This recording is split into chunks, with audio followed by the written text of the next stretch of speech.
What are you selling?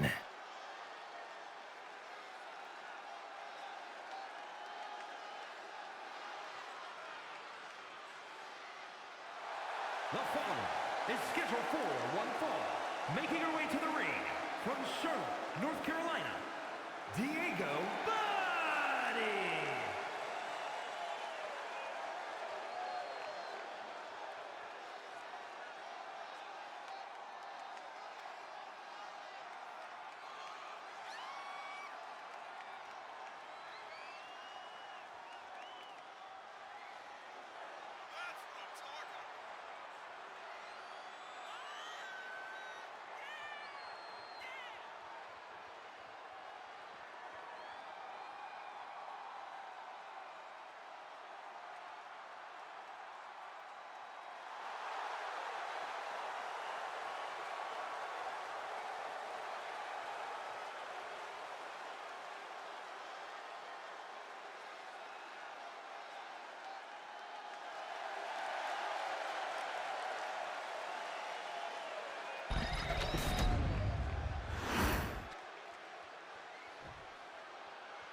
And her opponent, from Austin, Texas, P. Cross.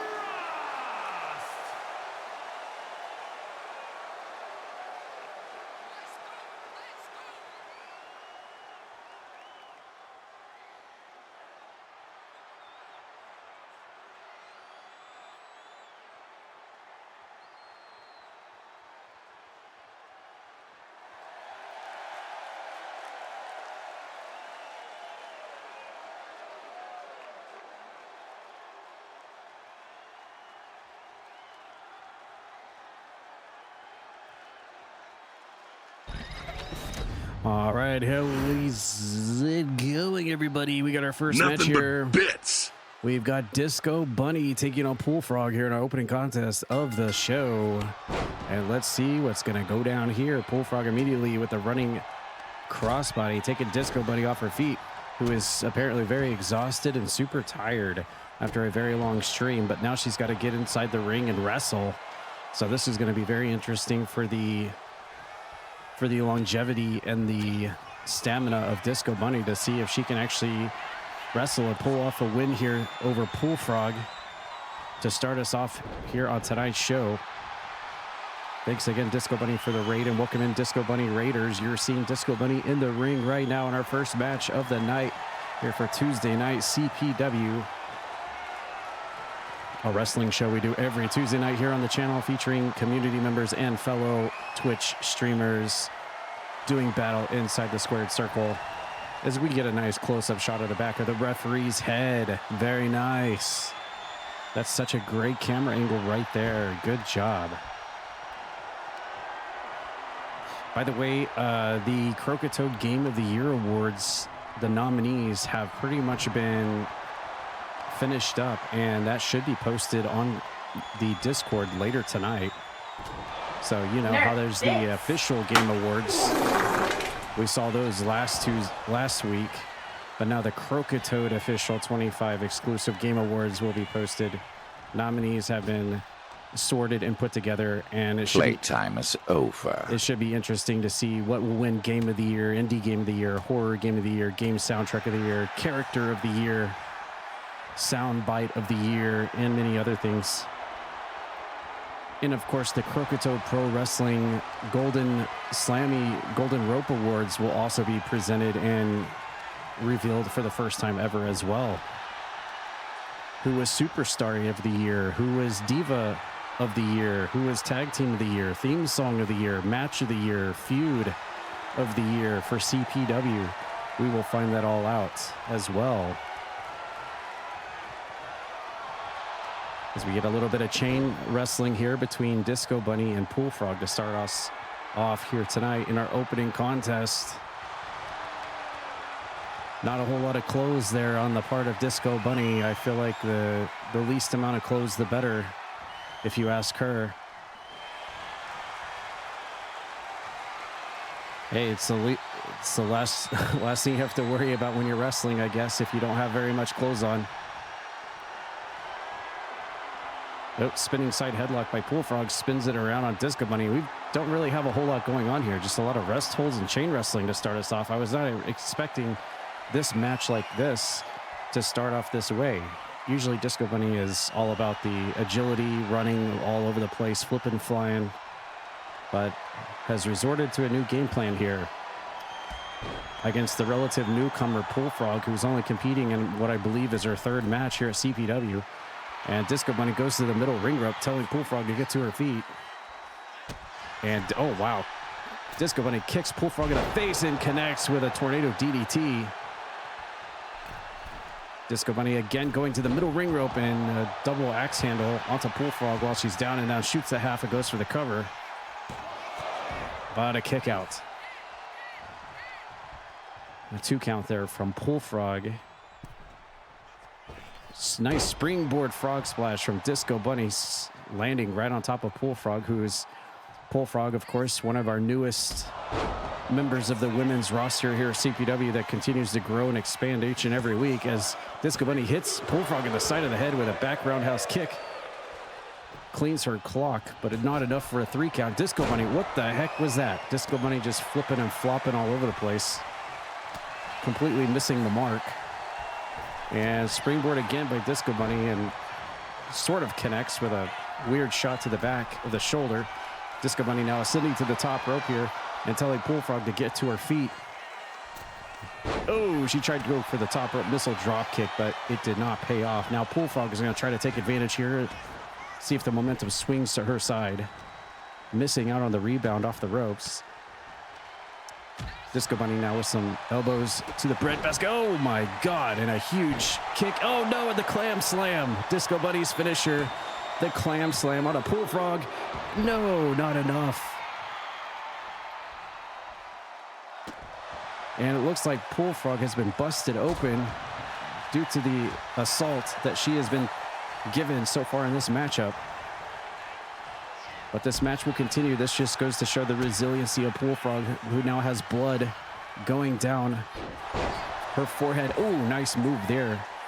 DDTs and spikes Disco Bunny skull first into the mat. Now she's setting ready for another finisher. What's this going to be? Bullfrog with a kneeling stunner onto Disco Bunny, who is completely caught off guard with that one. Now goes into the cover. 1, 2, and look at that. Bullfrog will come away with the win here tonight in singles action, as the 2 ladies started off our show here tonight.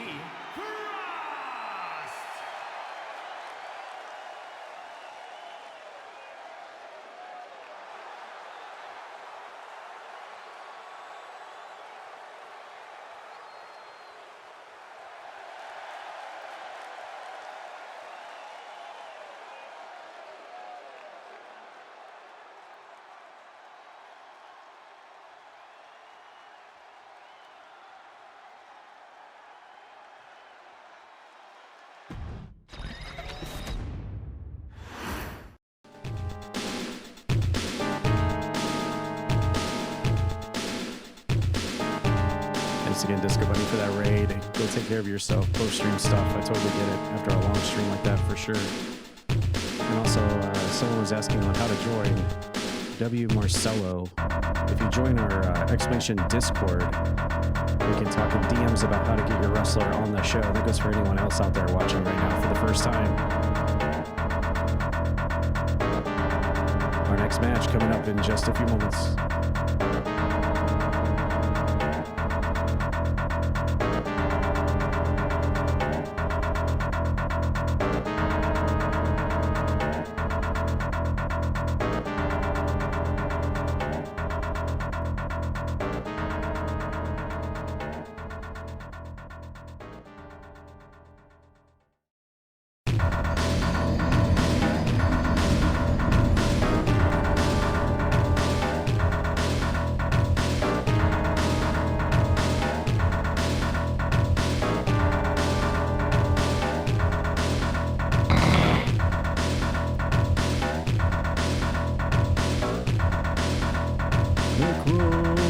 Thank you for the 19 months resub, buddy. Appreciate that.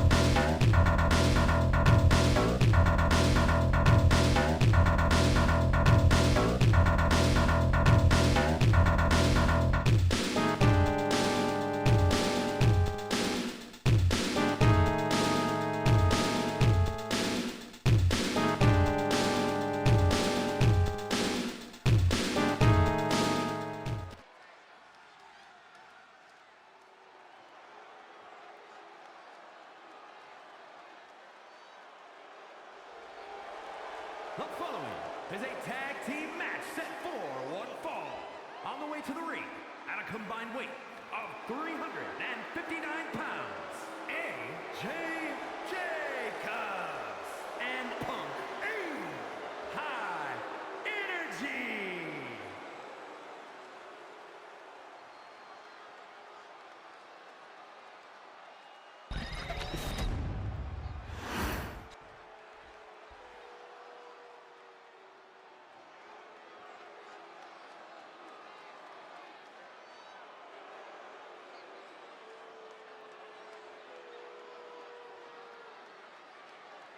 And their opponents, first from Moscow, Russia, weighing in at 236 pounds, Cool!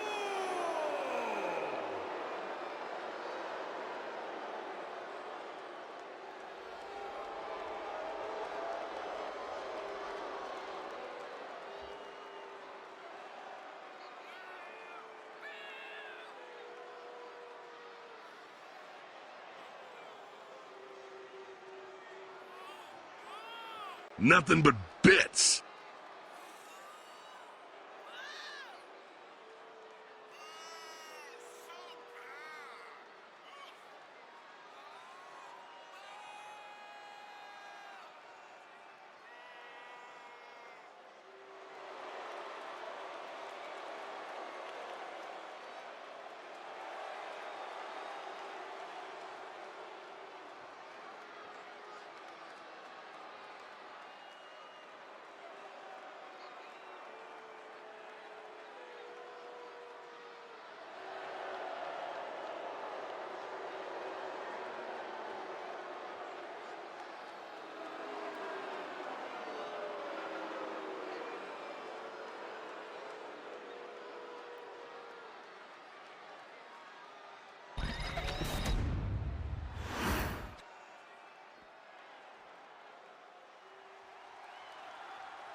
That's what I'm talking about.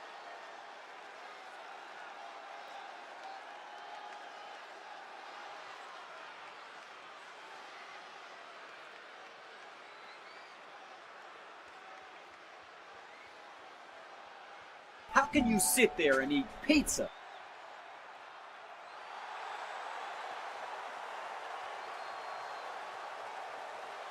And from Virginia Beach, Virginia, weighing in at 239 pounds, the Junior Action Champion, Spike Ryan!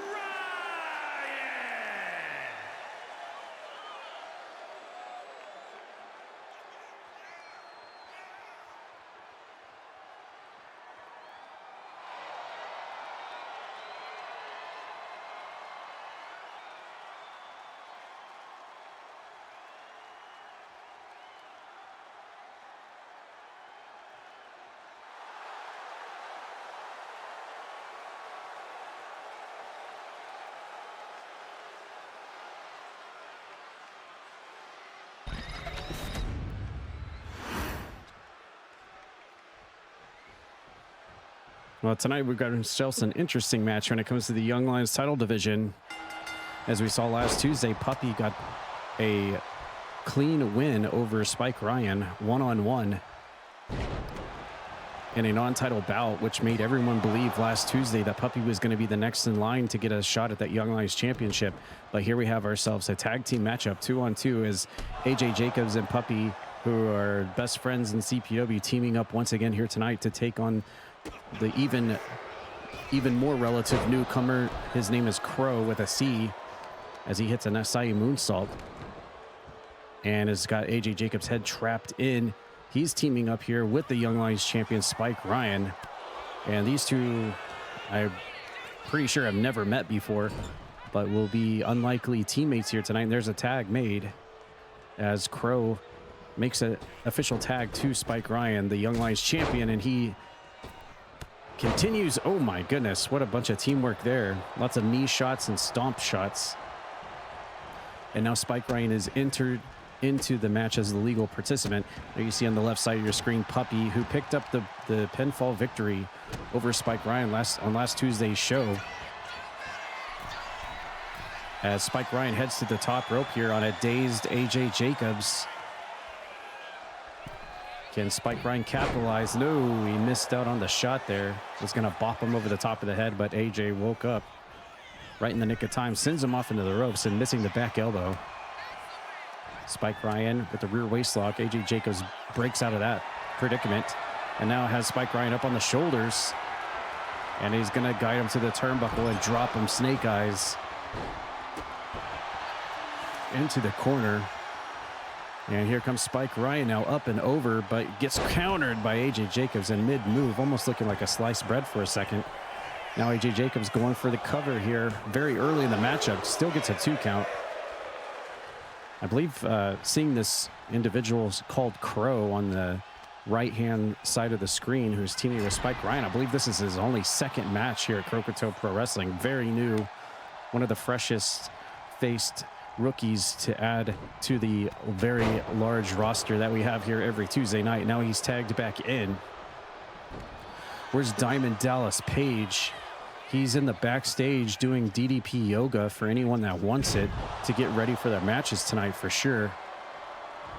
AJ Jacobs hitting a neck breaker and is now going to make a tag to Puppy, who's going to enter the match for the first time. And in comes Puppy, who gets hit with the top rope moonsault. Puppy, our shortest, lightest, and youngest person on the entire roster. The relative underdog, the crowd favorite, who wants to see Puppy succeed. But he gets rolled up quickly by Crow out of nowhere, but Puppy immediately gets out of that predicament. Puppy rolls out of the way. Ooh, flying Superman punch. And another one. He's got a little bit of sauce on that, but not enough to completely knock him out. Ooh, nice backdrop. Belly to back suplex. But Puppy comes right back, and look at this. Right into the roll-up. Going for the cover now, but Crow's going to roll it right back over on him.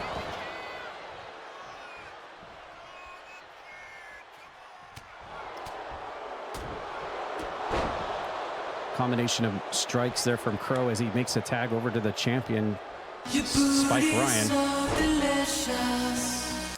Someone's booty is definitely delicious. I don't know who they're talking about in this match, but maybe the referee.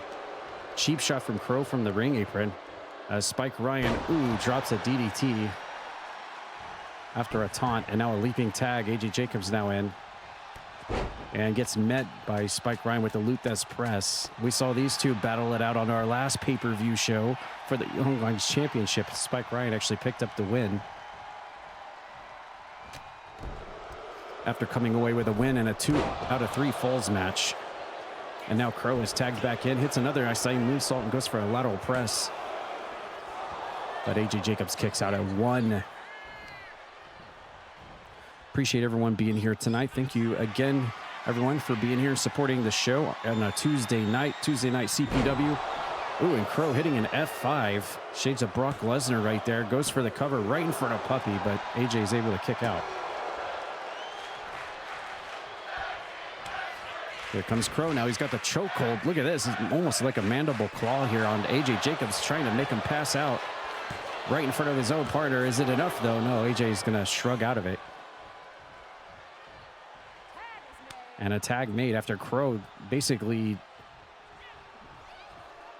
hit AJ Jacobs with both of his finishers back to back. Definitely has done some damage, and an elevated punch by Spike Ryan to the side of the noggin of AJ Jacobs. And here comes Spike Ryan looking for that single leg crab, but AJ's going to be right up in that ring ropes, I think. All he's got to do is reach out for that bottom ring rope, and AJ Jacobs in a terrible spot here. Spike Ryan has won several matches with that single leg crab. That's one of the submission moves he's known for. But AJ comes back. Nice suplex. Belly to belly overhead suplex. And now AJ Jacobs with a super kick takes Spike Ryan off his feet. Tag made, and now Puppy's back in.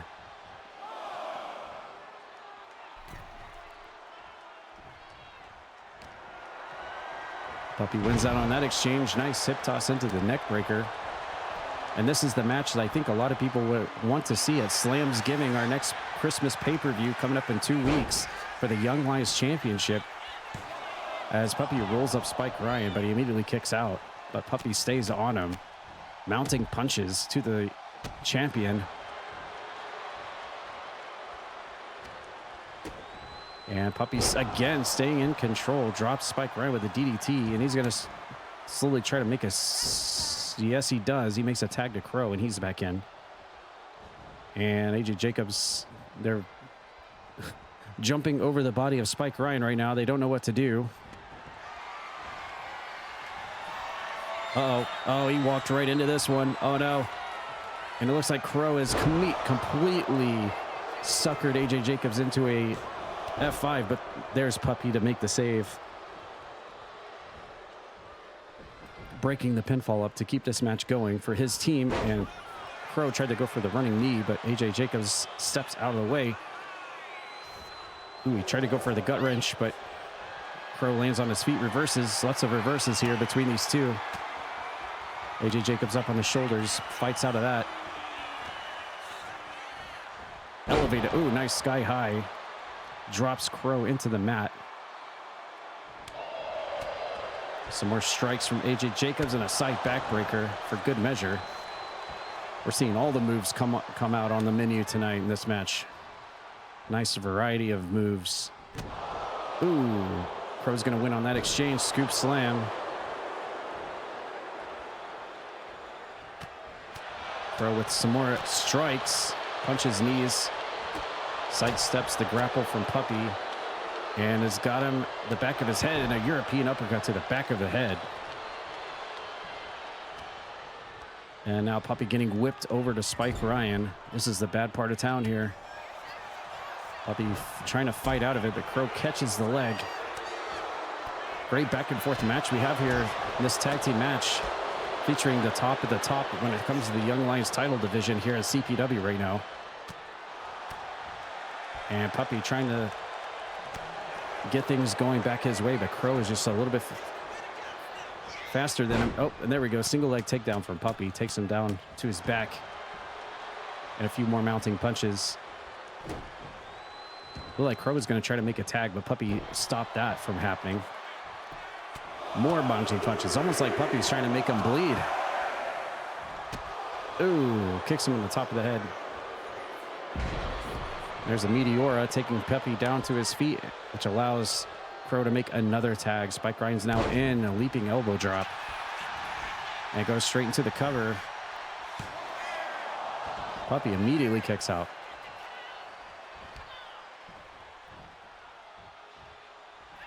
Uh-oh. Oh, no, not the end of the day. Oh, the end of days. As Spike Ryan, but AJ Jacobs immediately knew that was happening. It's one of Spike Ryan's finishing maneuvers there. He immediately saw that coming and saves his partner, but now Spike Ryan's going to the top rope here. Oh, it hits a senton. Splashing all his weight on top of Puppy on the mat. Puppy just cannot get any offense going right now. It's all Spike Ryan. He's got him in the shovel. Oh, shovel gutbuster. Spike Ryan on a roll right now, but Puppy fires back with a jawbreaker. And another Superman punch. Perfect. Oh, he tried to go for a super kick, but Spike Ryan dodges out of the way and hits a double forearm smash. No! Don't go! Yeah, get back here, OG Brad Vickers. Where you going? Puppy now stuffing the head of Spike Ryan. Oh! A front pile driver. Do you smell what The Rock is cooking? Yeah, we're smelling it. And after Spike Ryan getting dunked on his head, only a 2 count. I love how we got the Capcom song jingle and then Chris Redfield back to back. Brought back some nice nostalgia there from my favorite video game of all time. Here comes a handspring cutter by Puppy. And this is how he beat Spike Ryan last Tuesday in that one-on-one match. But he can't do it tonight because Crow is there in this 2-on-2 tag match. He almost replicated what he did on last Tuesday's show again. But this is a 2-on-2 match instead. And here comes the teamwork from Puppy and AJ Jacobs. Double shoulder block. Uh-oh. Oh, make a wish.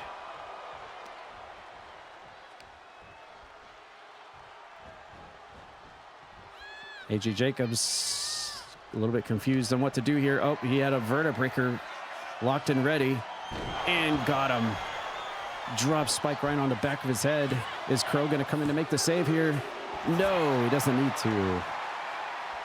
Spike Ryan kicks out right in the nick of time as AJ Jacobs hits the vertebraker. Now maybe going to the top rope for a spiral tap to hit the 1-2 punch here, and he does.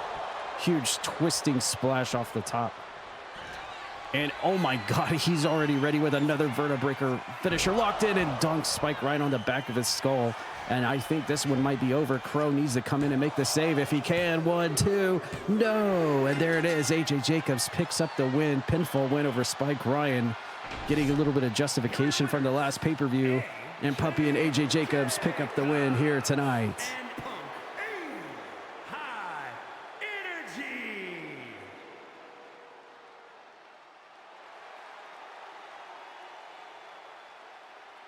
You just made the list!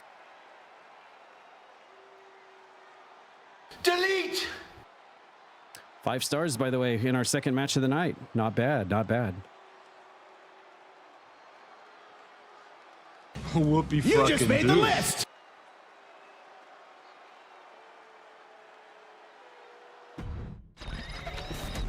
You just made the list!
I love that dancing. More of this. I love that dancing gingerbread emote.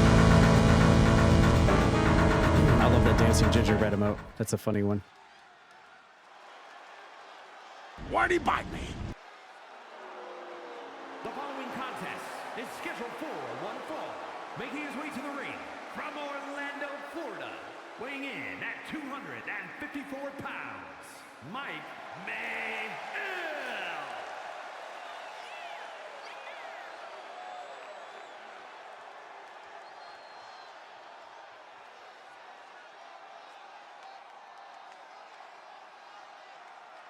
Must have been a tight fit for a big boy like you.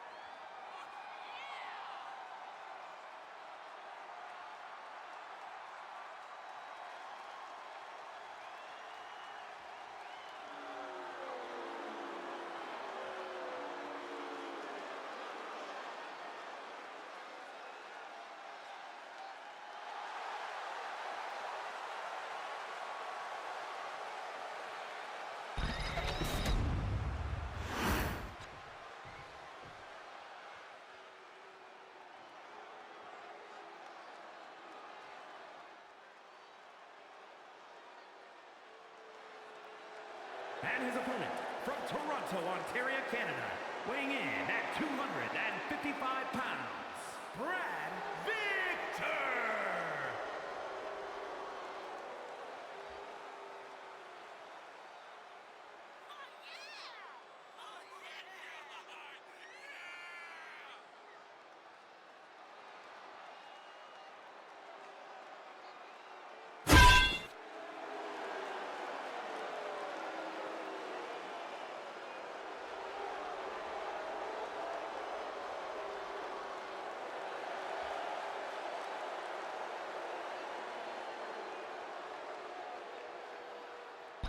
Well, someone just got smashed in the face with a dodgeball. Wasn't me. Rip whoever that was. All right, we've got ourselves quite the contest here in our third match. It's going to be Mike Metal taking on OG Brad Vickers one-on-one. I could totally see this being a match set in the television title division. The belt currently held by Hype, formerly held by Feuds. And I could also see this taking place in the international title division. The belt currently held by Chain, who's currently being fought over by Linky, Miles Wildmore. And of course, the outside assistance of Paul Bear. So this is just a squared up one-on-one contest to see who the better competitor is in our third match. Will it be Mike Metal, the grizzled veteran? Will it be OG Brad Vickers, who is still looking for his first title around his waist here at CPW since arriving on the show? I could totally see OG Brad Vickers being television champion, Twitch.tv television champion. I mean, that suits him. A win here could definitely move him in the right direction when it comes to the division. Of course, Mike Metal. Putting my lips on that. Mike Metal definitely wants to get a win here too, to advance his career up the ranks here at CPW as well. Seems like he's just kind of been floating around.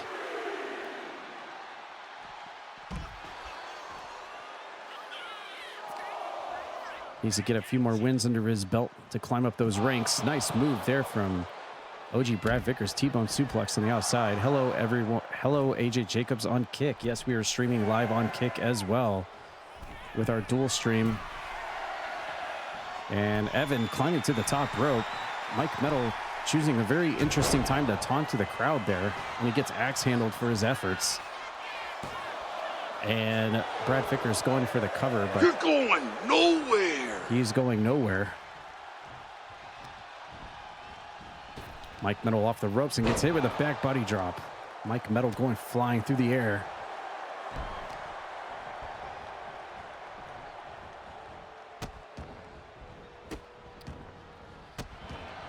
By the way, for anyone who was here at the stream last night, we did play Cat Lateral Damage, the game where I was a cat knocking things all over the room. We did get all of the achievements in that game. It has been 100% on the Xbox. So that game is officially GG. Thanks everyone for tuning in and watching that cutesy cozy little game, which is also up for Indie Game of the Year at the Croaki Awards too. A very last minute addition to the nominees for the awards. Do plan on streaming tomorrow night and Thursday. Wednesday and Thursday there will be streams. No streams over the weekends again for the last... Oh. Brad Vickers looking for a splash to the outside, but he missed that opportunity completely. Next weekend, not this weekend, but next weekend, I will be home, however, and there will be streams all throughout the weekend, so you can expect multiplayer next weekend. Maybe some NASCAR, maybe some Peak, maybe... some DBD, maybe some Phasmo, Christmas event. All kinds of good stuff next weekend as I will be home on Christmas weekend. We'll have to set some kind of Christmas event up. Christmas Day. Here comes, OG Brad Vickers with a frog splash off the middle ring rope. Didn't think he was going to connect with that, but he did. Pulls Mike Metal around. Oh, he's going for the helicopter spin.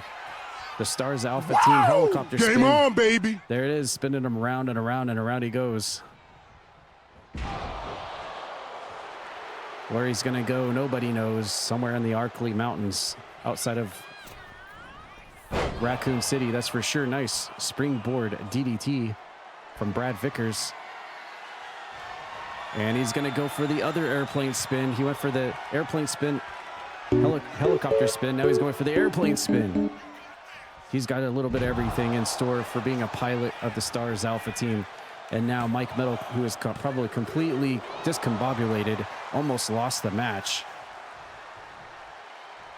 This guy gives stupid a bad name. He's probably completely dizzied out of his mind right now, but he's able to actually come back, hit a power slam.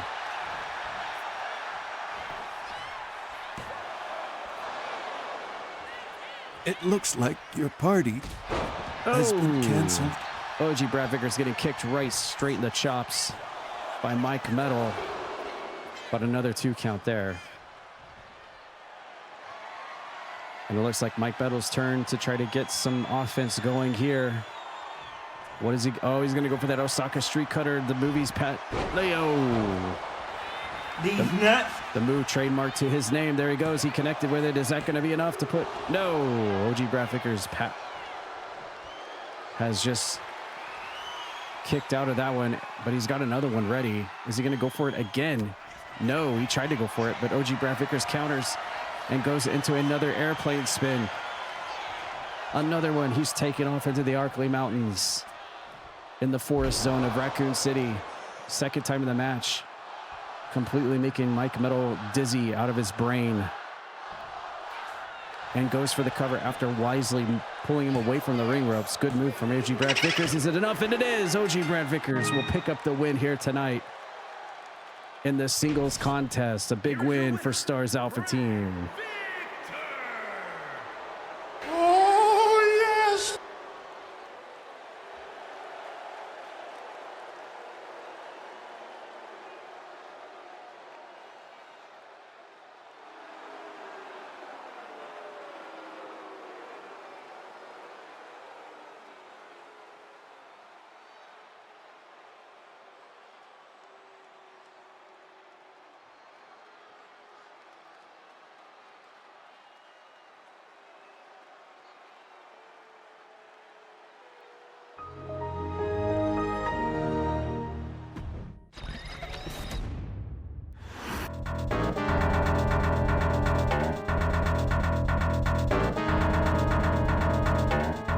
Welcome to the stream over on Kick, Brian98S5.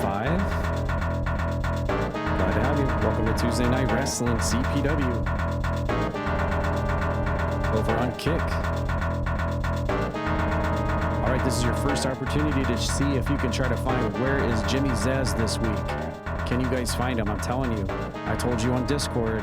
Let's party. Let's definitely party because you're probably not going to find him. I'm just calling it right now. Can you find where Jimmy Zaz is this week? This is the hardest one that there has been so far.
The following contest is a tag team match set for one fall. On the way to the ring, accompanied by Azrael, Jin Von Lee and Van Witch. Hey, mister, you want to wrestle?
And their opponents, first, from Indianapolis, Indiana, weighing in at 253 pounds, the Necromancer.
Wow! Game on, baby. And from Indianapolis, Indiana, Louis Dawg.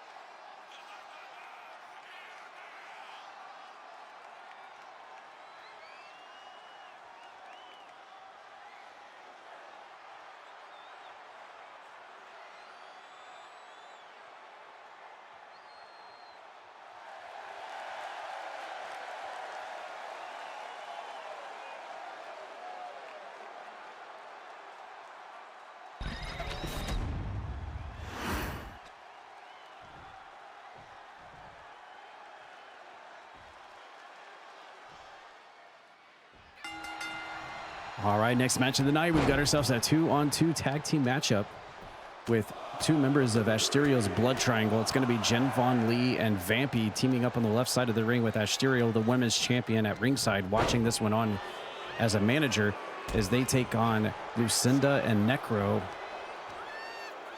the marital couple of one of the marital couples of CPW. And the reason why this match is actually happening, there's a backstory to this. Last Tuesday, it was Lucinda versus Asterial one-on-one, non-title. And actually, Lucinda picked up the big win over Asterial, the women's champion. And so a lot of people think that Lucinda may have claim as the next person in line to get a shot at the women's championship. Obviously, the Blood Triangle is not going to like this because they want to keep the title around the waist of Asterial. There's no way that they want to let that relinquish that title belt right now and relinquish some of that power that they have here at CPW at the top of the women's division. But hey, a win's a win, especially over a champion non-title. Lucinda has definitely got some bragging rights there after her big win last Tuesday. So this is a huge match for both parties moving forwards to see what's going to happen. Whether or not Lucinda is actually going to get that women's title shot against Asterial. or whether there will be another challenger to rise up and try to take on Ash for the women's title. The Blood Triangle is the first ever all-female stable / clique here in CPW history. You could basically consider them the trio of goth. Oh, yeah, there it is. There it is. Goth, big titty goth GFs of CPW who have aligned together as a trio. As Necro tries to go for the inside cradle, but Jen Von Lee immediately gets out of that one. Drops an elbow to the head. Looks like Necro is back into his purple garb like he was last Tuesday. I'm sure we'll be seeing him back in his traditional trademark green.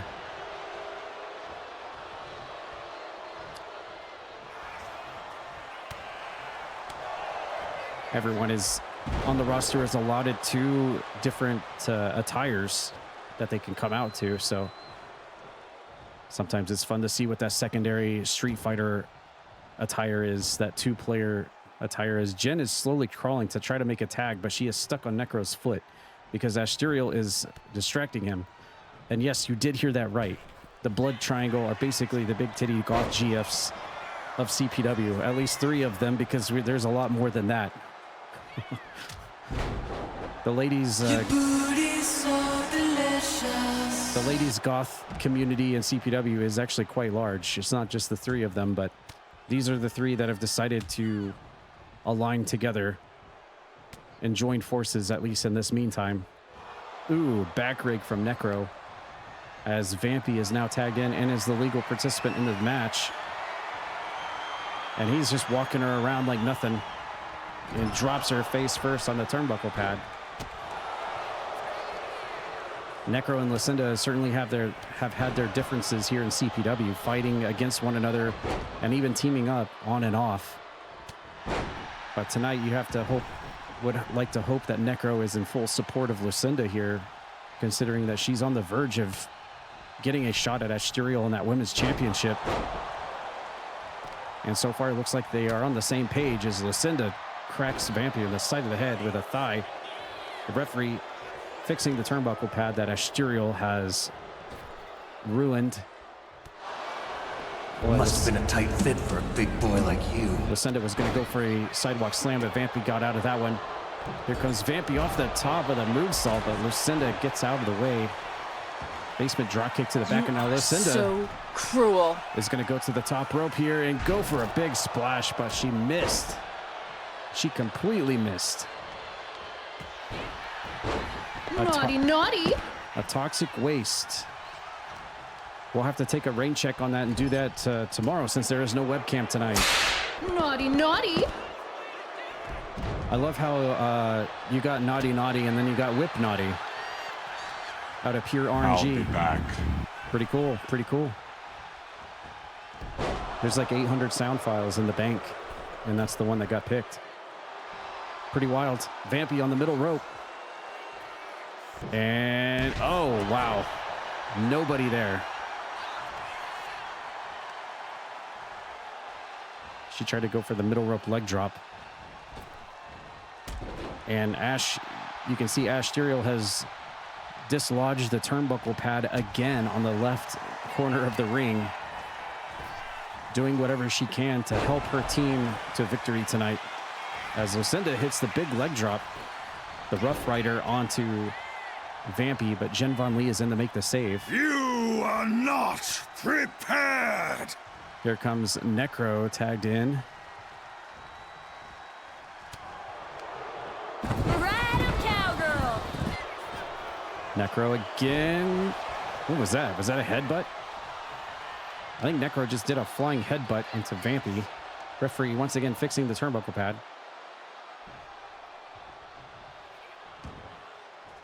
And what Asterial has distracted Necro again.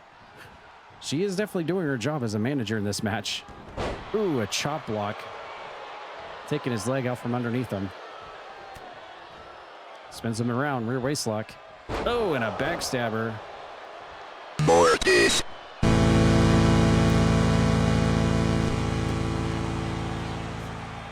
Here comes Necro running clothesline. And a tag made. Lucinda is now in. Running elbow drop.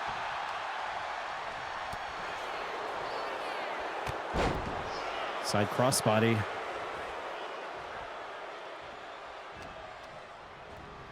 Into the corner. All right, we're going to get some team moves here. Ooh. Viciously attacking the arm of Lucinda off the middle ropes. What?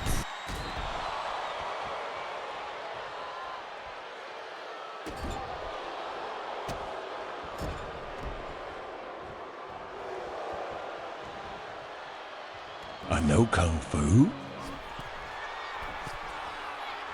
And, oh, Jen Von Lee getting taken off the top. Light me up! The hard way. And now Jen sent over into the corner next to Necro, and a tag is made. Lucinda and Necro working together here. Oh, look at this. All balls hit each other. Look at that teamwork.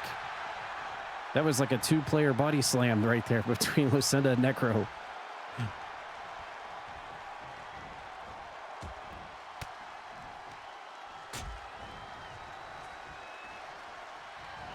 Necro setting ready for something on Jen here. Uh-oh. No! Wow, had her in the cradle and dropped her head first into the mat. And Vampy makes the save for the team, and the referee gets hit in the process. And now Necro's got her spun over into a Boston Crab. Jen Von Lee immediately breaks out of that. Game on, baby. Sound bites are everywhere. The spam is real. And Jen being carried into the corner and shoveled out. Off the ropes and an axe handle while she's down. And a roll up from Jen onto Necro, but he immediately gets out of that. Clothesline takes him down. Some nice dodges. What the Ooh. fuck was that? Pump kick takes Necro off his feet. And another kick from Jen takes him off his feet again. on that, slapnut. And Jen, nice belly to back suplex. She is going to town on Necro right now. What's this? She's got the ankle cherry picked. More kicks. How can you sit there and eat pizza? She's got the double hook there and just throws him onto the mat. Wow, Jen just did a series of like 8 moves back-to-back on Necro. Holy crap. Vampy now tagged in. And what she got here? Oh! Around and around she goes into the pin.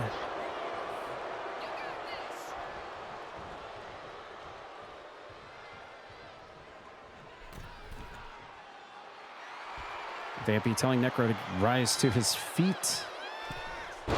And tried to go for the crossbody, but Necro steps out of the way. What the heck is...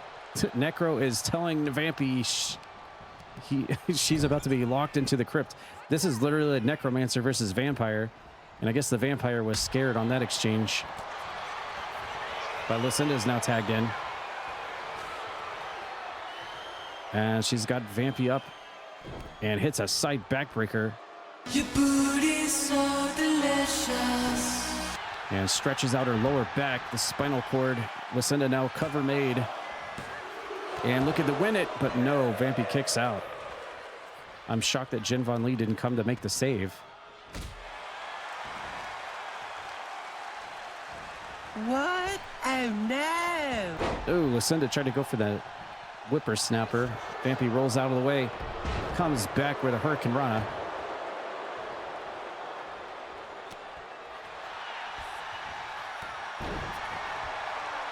STO from Lucinda taking Vampy back flat onto her back on the mat.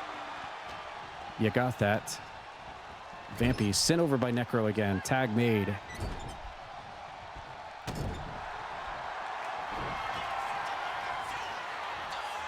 And, oh, Necro's gonna, oh my goodness, that package DDT again.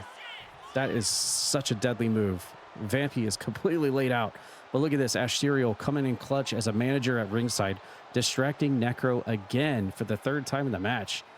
It seems he is easily distracted, which allows Vampy to get to her feet and recover a little bit, catch her breath. But she gets hit with the kitchen sink anyways. Lucinda now tagged in.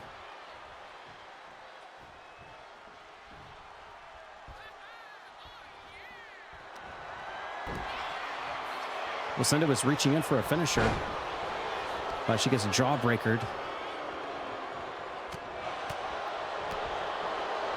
Series of moves there from Vampy. Rear waist lock onto Lucinda, but she breaks out of it. Lucinda returning the favor. Forearm to the lower back. And a side headlock by Lucinda. Must have been a tight fit for a big boy like you. Tag made. Necro's in.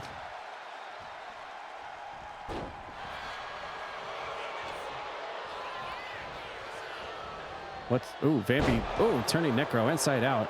Drops him with a reverse DDT. And she's got him hooked and rotates. Drops Necro into the mat. And a leg hooked. Feet on the ropes. Oh, Lucinda was there immediately to make the save.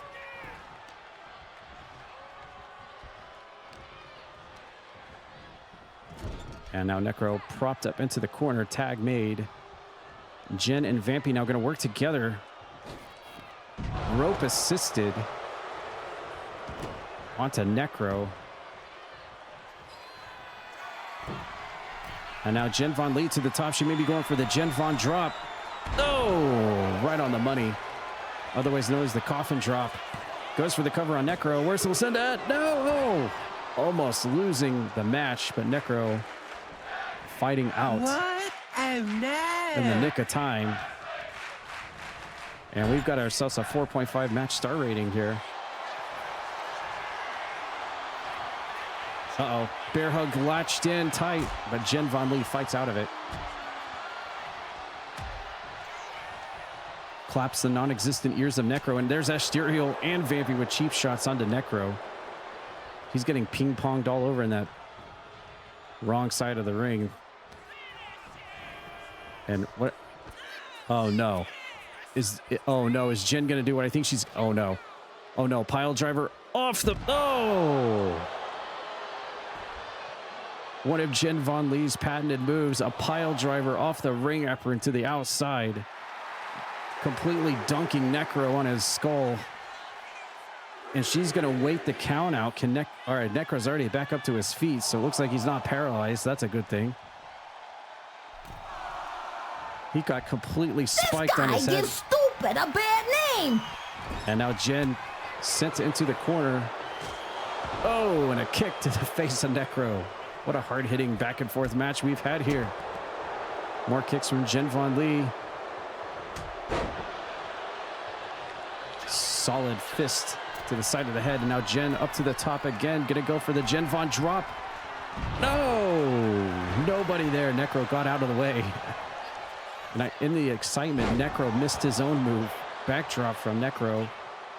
And now he's going to tag in Lucinda. What a great tag match. Yes, you're having a lot of fun with the sound effects. I almost can't do my job. I'm calling the cops. A few sound effects here and a few sound effects there, all right. But when they're like being spammed, it's like kind of Oh, Vats punch by Lucinda. Utilizing the Vats, targeting the chest of Jen Von Lee with a Vat heart punch. But it doesn't matter because Vampy is tagged in.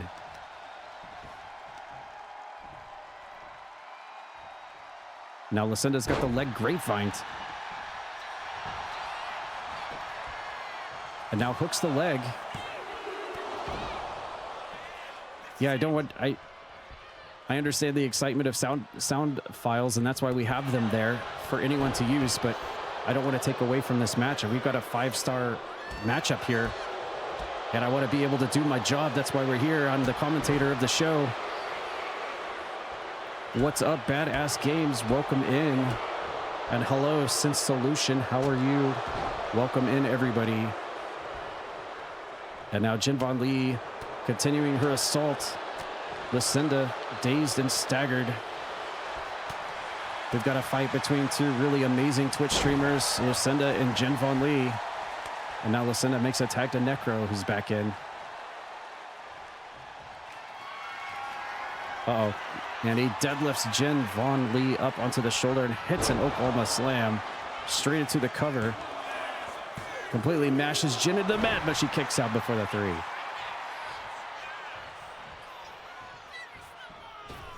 Necro off the ropes. What was that, a knee drop?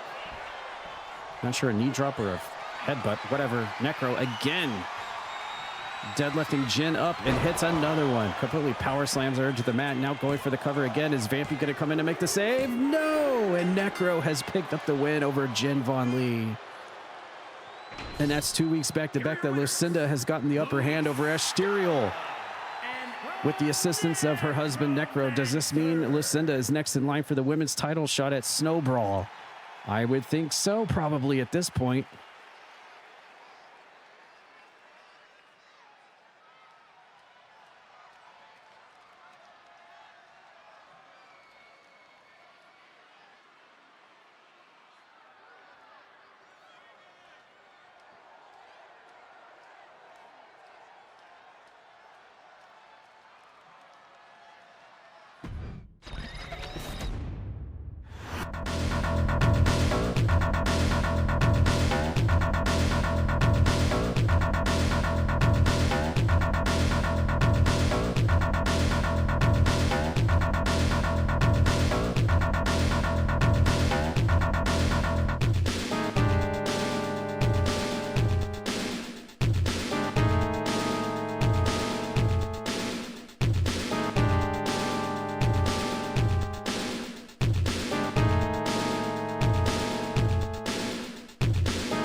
What on earth has happened to Maggie and Celestia?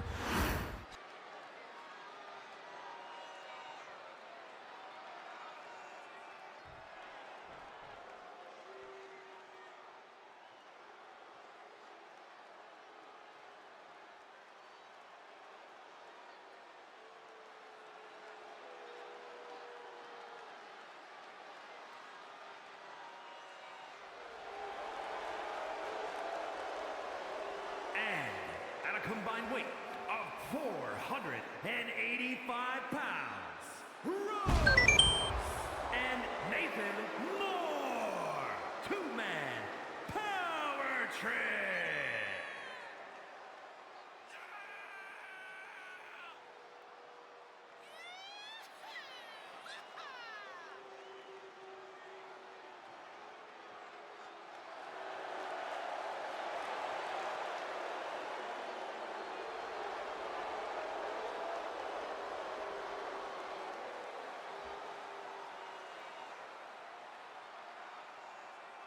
How does that make your wallet rumble? Oh, Trash Bag Seb, the world champion, dropping a $5. Thank you.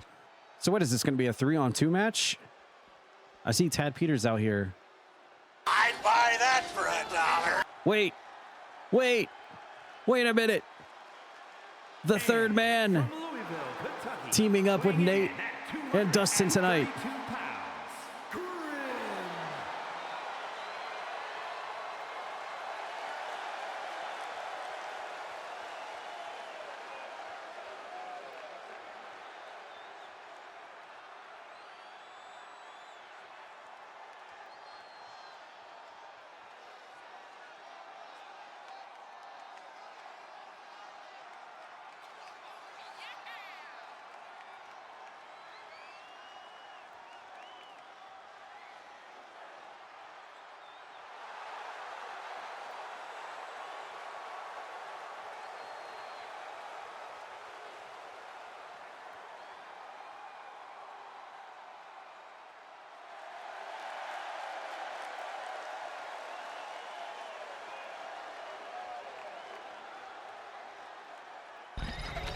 I guess Nate has called in a favor, or Rogue called in a favor to Grimm to help cover their back tonight, because we've got ourselves a 3-on-3 non-tag format here between Tad Peters and his two corruptions as they take on Rogue, Nathan Moore, and Grimm, who has been called in as backup tonight. Maggie Moore and Celestia working beyond their own will. I mean, if you ask them deep down inside, they don't want to be paired up with this psychopath, this freak show. I mean, look how he's dressed. He thinks he's Mrs. Claus or something.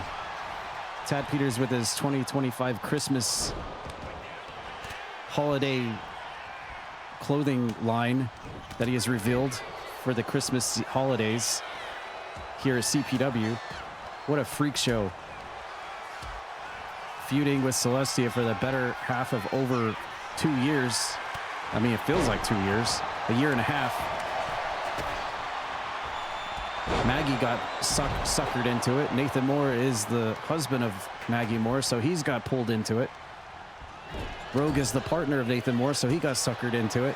And now we've got ourselves a 3-on-3 situation here.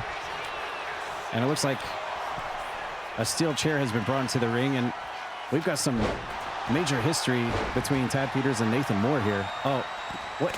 Wow. What is Grimm about to do? He just yeeted Tad out of the ring next to Rogue, who kicks him in the face. Mackey's laid out. We got Nathan Moore fighting Celestia after she laid out Grimm. There's a sling blade from Nate in the ring, and Rogue is stomping away at Tad on the outside of the ring. Celestia with a reverse DDT onto the steel chair on Nate inside the ring. Maggie Moore is dazed and confused on the outside. I would hope to think that the combined efforts of Nate, Rogue, and Grimm are probably going to try to reverse this curse that has been flung onto Celestia and Maggie and try to save them and bring them back to their former selves. Where have we heard that before? When are we going to get Miles and Linky involved in this thing? Oh, Celestia is up at the very top. Oh, and a harsh forearm shot to the back of Tad's dome as Grimm hits the pizza roll on Maggie Moore and has got her into a cover, but she kicks out. Tad and Nathan Moore on the outside of the ring, old tag team partners from the mid-2000s out there, reliving their old America Online EFed glory days as a tag team. This thing's personal, though. Tad has corrupted his wife, so Nate's going to be very pissed off about that, I would say. He's got a steel chair on Tad. Grimm with a top rope moonsault, but he missed. Rogue's pinning Celestia in the ring. No one's going to be able to make the save, but it doesn't matter. She kicks out. Maggie and Grimm rolling out of the ring. There's action going all over the place in this thing tonight. This thing is definitely heated up. Rogue and Celestia inside the ring. Grimm going for a weapon now. He's got a kendo stick, and he bashes Tad over the face with it. I feel like Tad has taken more weapon shots than anybody in this match. Bellied it back from Maggie Moore onto Rogue. And Nathan Moore's dunked out of the ring. Oh my God, is Tad gonna dive out of the ring onto Nathan Moore? We got Maggie with a pin on Rogue. Axe handle to Nathan Moore, and Grimm makes the save for Rogue. And now the two ladies are gonna gang up on Grimm, who's got his own marital issues right now with his wife Asterial being the leader of the Blood Triangle. Here comes Celestia. Oh my God, Celestia with a 450 elbow drop. Just like her merchandise t-shirt implies, onto the Lizard. Only that wasn't a Legardo, that was Nathan Moore, but he's able to kick out before the two. Look at this carnage and the destruction we have out here. Maggie Moore landing on top of Tad on the outside of the ring.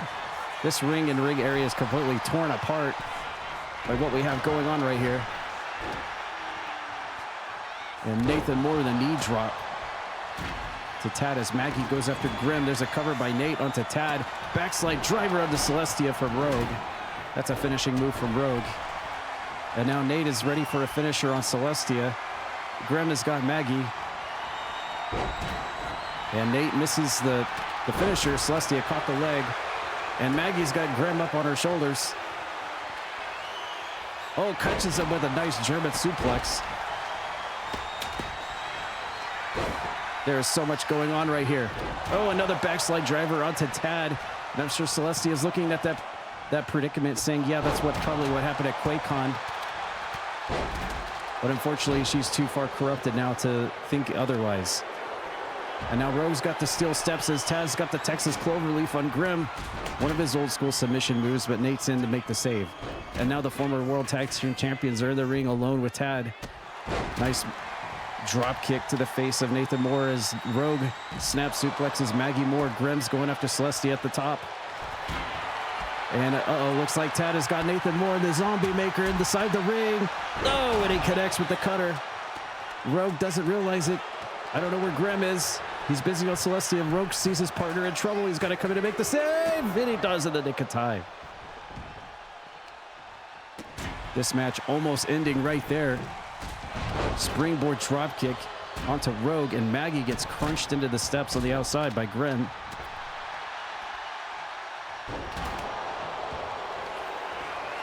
Uh-oh. No! Nathan Moore has got the hold cinched in tight on Celestia. And he connected 3 in a row, but he gets cracked in the face with a kendo stick. Rogue is laid out. Grimm's working on Maggie Moore on the outside. Nate misses the axe handle off the top rope. German suplex from Tad to Nate. And Rogue is back in the ring now. And he gets caught with a sideplex, but he's right back up to his feet. And both of the ladies now are going to double team Nate as Tad chokes out Rogue inside the ring. Shoulder block. Maggie Moore's got a steel chair and she's going for Grimm.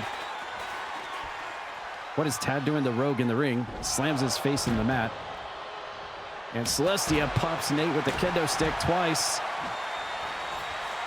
Grimm's got Maggie Moore in the ring, but she reverses. Tad comes to the assistance of Celestia for Nate. And pops Nathan Moore a few times as Maggie Moore takes care of Grimm inside the ring. Celestia working on Rogue on the left. And Maggie Moore's up on the top rope. She's going to try to go for something high risk on Grim, and she connects. Oh, top rope DDT, spiking the bobblehead in the ring, but Rogue's there to make the save. And we immediately have a 5-star match. I knew that was going to happen. Uh-oh. Rogue's got Tad up on the shoulders and drops in with an Irish curse. Now Celestia with a backdrop to Rogue. And now everybody's back in the ring. This is like a pay-per-view quality match right here. Oh my God, Maggie Moore just hit Nate with a super kick and tried to beat him with it. One of his own moves. And now wife is attacking husband with the kendo stick as Tad works on Grim on the outside. Celestia now with a pin on Nate. And Rogue has got to hurry to make the save, and he cannot. And Celestia will pick up the 1-2-3 over Nate tonight. And the corrupted teams looks very happy about their dub here tonight.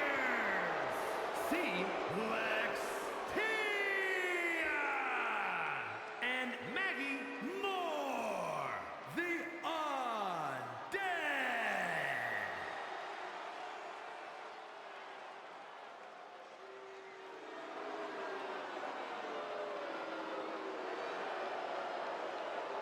Meow, meow, meow.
You just made the list!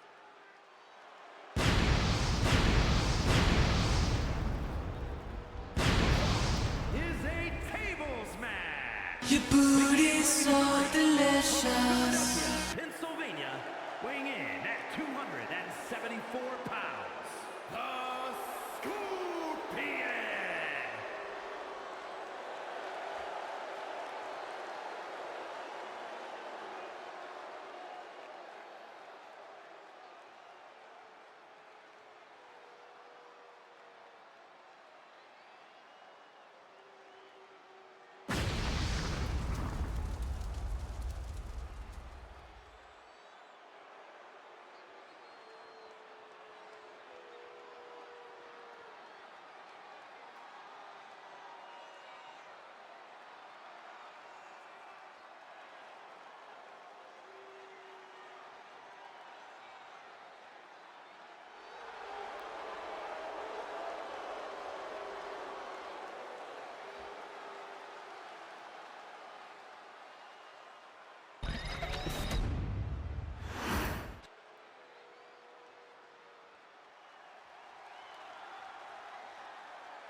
And his opponent from Kamakura, Kanagawa, Japan, weighing in at 600 pounds, Sue-Oh!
my goodness. What do we have here?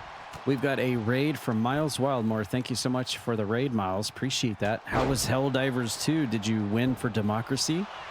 Appreciate that. As we start our next match here tonight, our 6th match of the night. And we've got two of the biggest boys on the CPW roster colliding right here. The Scorpion, who is the Frankenstein's monster of CPW in the hardcore division, taking on Sumo, who just made his presence felt, returning back to the roster again a few weeks ago. Probably the heaviest guy in all of CPW is Sumo, taking on the biggest and most brawliest looking guy, probably up there with Welsh Mosher, honestly, is the Scorpion. And apparently this, if I heard the ring announcer right, this has been billed as a tables match. How the, okay, yep, there it is. How the hell are any of these guys going to be able to, there's no way they're going to lay someone on a table. It's going to have to be an impact move because the tables, oh my God, the Scorpion with a one-handed choke slam onto Sumo. How the hell did he do that? Oh, and the Scorpion bops Sumo in the head with a table. And there's, oh my God, Sumo. So, as the story goes, he might be the heaviest guy in the entire CPW roster, but Sumo pulls off these most weirdest, memeingly death-defying moves and flips and stuff that you would never anticipate him being able to do. He can get on top of the top rope and do backflips, front flips, somersaults, all kinds of weird stuff. Things that your mind can't comprehend that a man that size should be able to and could be able to do. But he does it. I don't know. I can't explain it. It must be some kind of magic. But Sumo can do it despite his large size. He can flip and fly all over the place like any kind of cruiserweight can. Scorpion going for a big boot, but Sumo got out of the way and rolls him across the ring. And there's a senton onto Scorpion while he's down on the mat. And so the only way to win in this match, and there's a rolling thunder. Shades of Rob Van Dam right there by Sumo, using his body weight to help him smash Scorpion into the ring mat.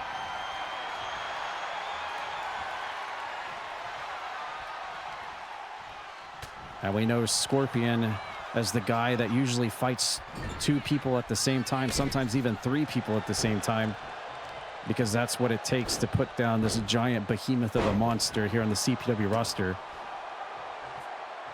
Of course, Sumo takes up three guys.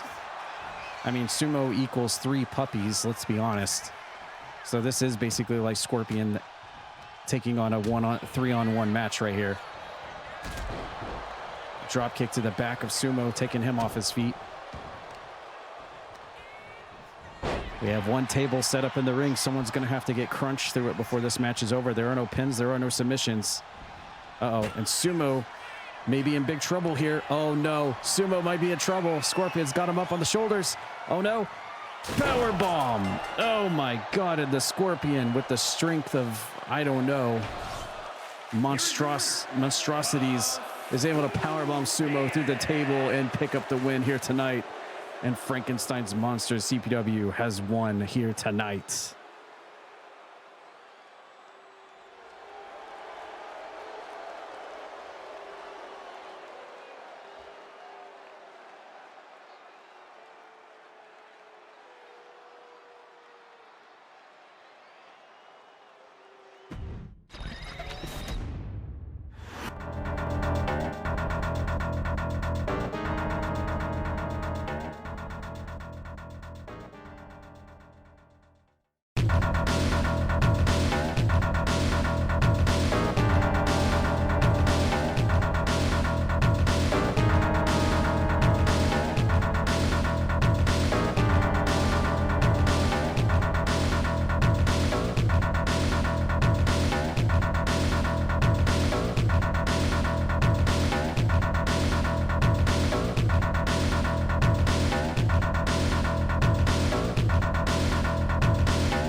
Oh, it looks like this week's Kappa title match with Whiskers the Rabbit.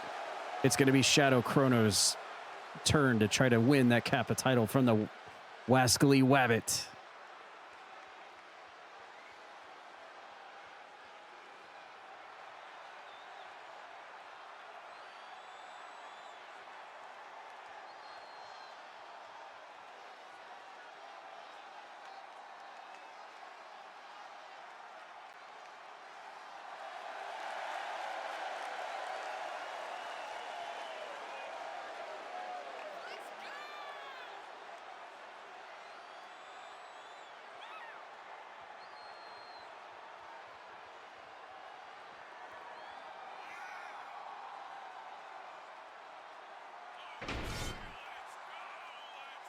Wait, what the heck? No. Not even Whiskers. No. He assaulted Shadow Chrono on the way to the ring. Trying to get an early advantage here. Knowing that his Kappa title is on the line tonight. And Whiskers was already out here waiting. And it looks like Rabbit season has turned on its tail for Chrono in this match. As Whiskers connects with the ambush while Chrono was making his way to the ring, catching him off guard.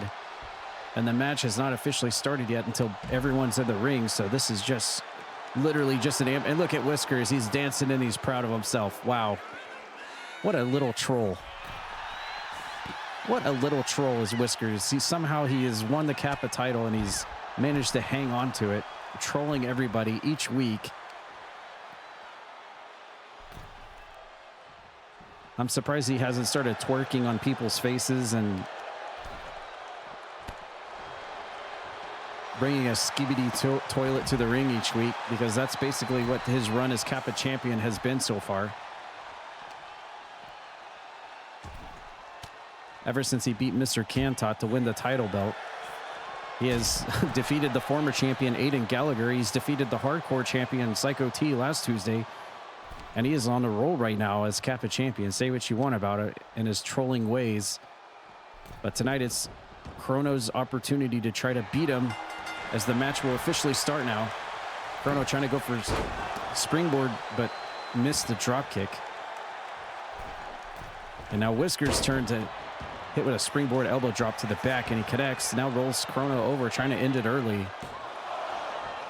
But Chrono's going to kick out at the 1 count.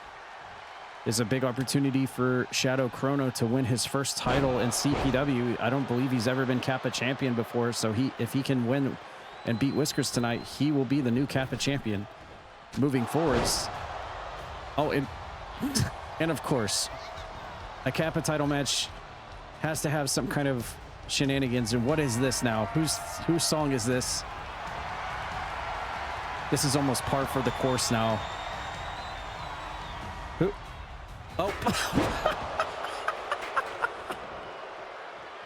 One of the, what was that? One of the authors of Pain, real life WWE wrestler, authors of Pain, just cracked Whiskers with a steel chair.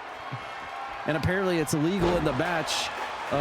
Weapons are not supposed to be allowed, but the referee allowed it. And Chrono has got a huge opportunity. I don't know if Chrono is friends with that real life WWE wrestler or not. Or maybe he paid him a contract to come out here and help him or whatever. I don't know what kind of allegiance or alliance they have, but it worked out in Chrono's favor, and Whiskers got cracked over the head with a steel chair when that should have been a disqualification, because weapons are not allowed in this match. But we'll see if that helps Chrono pick up a win here tonight over Whiskers, who has got a huge momentum going right now in his matches. Basement dropkick into the corner. Now goes for the cover on Chrono. The Kappa title hanging in the balance here. And Chrono able to kick out. Whiskers again backing up into the corner, looking to maybe capitalize with something. Oh, and it connects with the egg roll on Chrono and sits on him for the pin and almost got him. Chrono needs to get something going to turn this momentum around. He has got to avoid this This bunny stomp off the top rope. This is how he won last week. Oh, he missed. Nice. Chrono rolls out of the way. Now Chrono off the ropes. Comes back and hits a nice neck breaker straight into the cover. Is that enough to put the rabbit away, though? No. Whiskers kicks out, and this week's Kappa title match will continue on. Oh, and Whiskers with a pump kick to the face.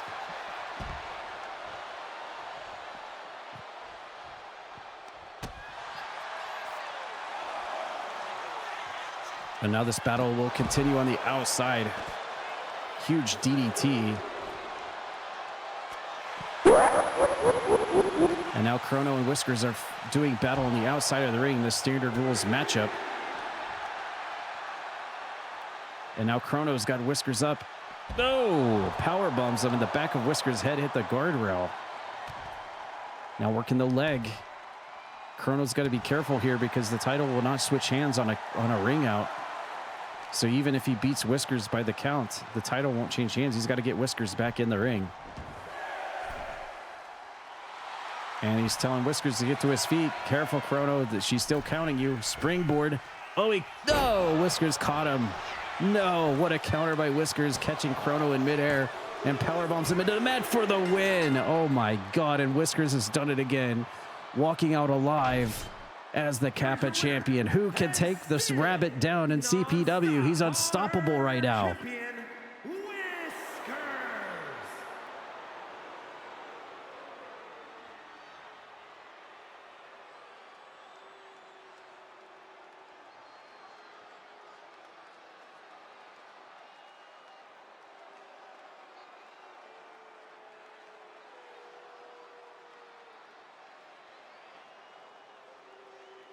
That's what I'm talking about.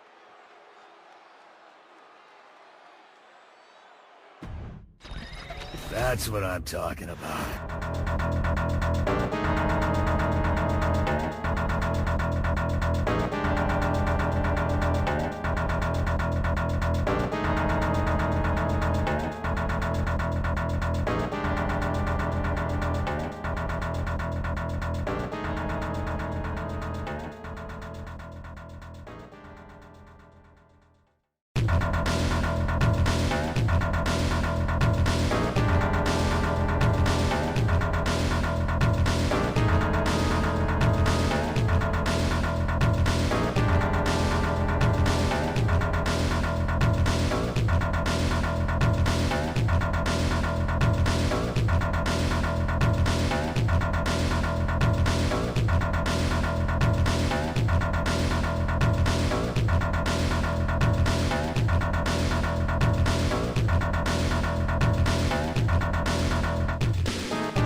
The following contest is scheduled for one fall.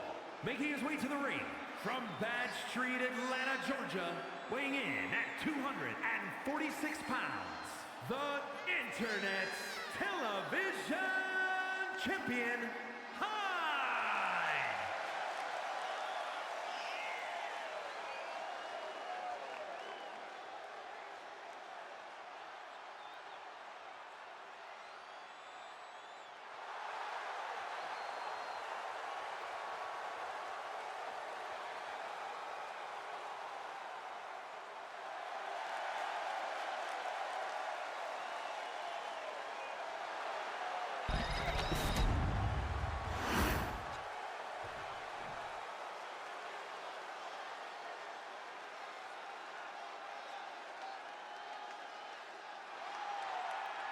and his opponent from Little Rock, Arkansas, weighing in at 302 pounds, Rock Hardcore Mean.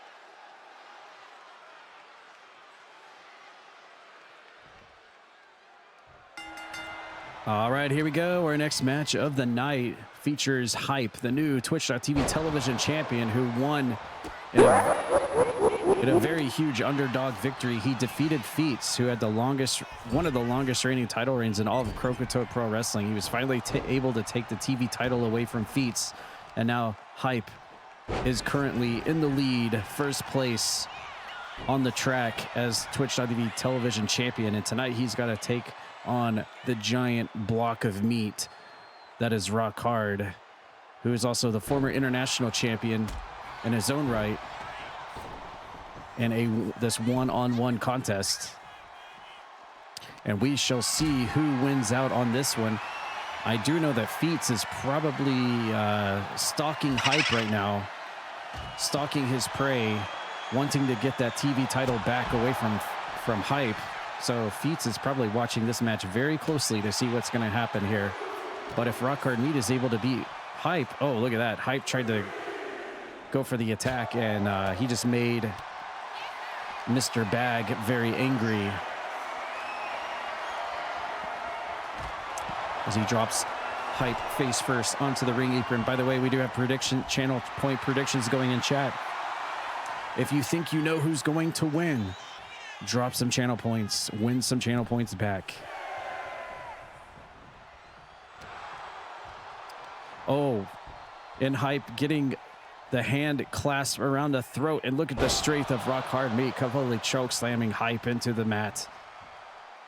Right onto that Astroglide sponsor on the seat of his pants, and now Rock Hard Meat crouched in the corner ready for something. What's he gonna go for?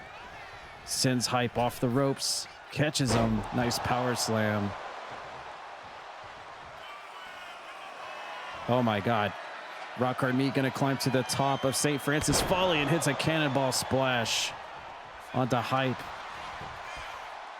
who is systematically squashed into the ring mat, but he's still able to power out, showing some of that underdog energy that he had when he fought Feuds for the TV title back at Slam's Giving. And here comes Hype now, springboards off and connects with a drop kick, taking the big man off his feet. And now Rock Hard Meat set and ready for something again, a finisher, no doubt. Uh-oh, he's gonna go for that patented jackhammer finishing maneuver, made famous by, no, Hype got out of it. Hype gets out of the jackhammer, lands on his feet, and connects with his own power slam.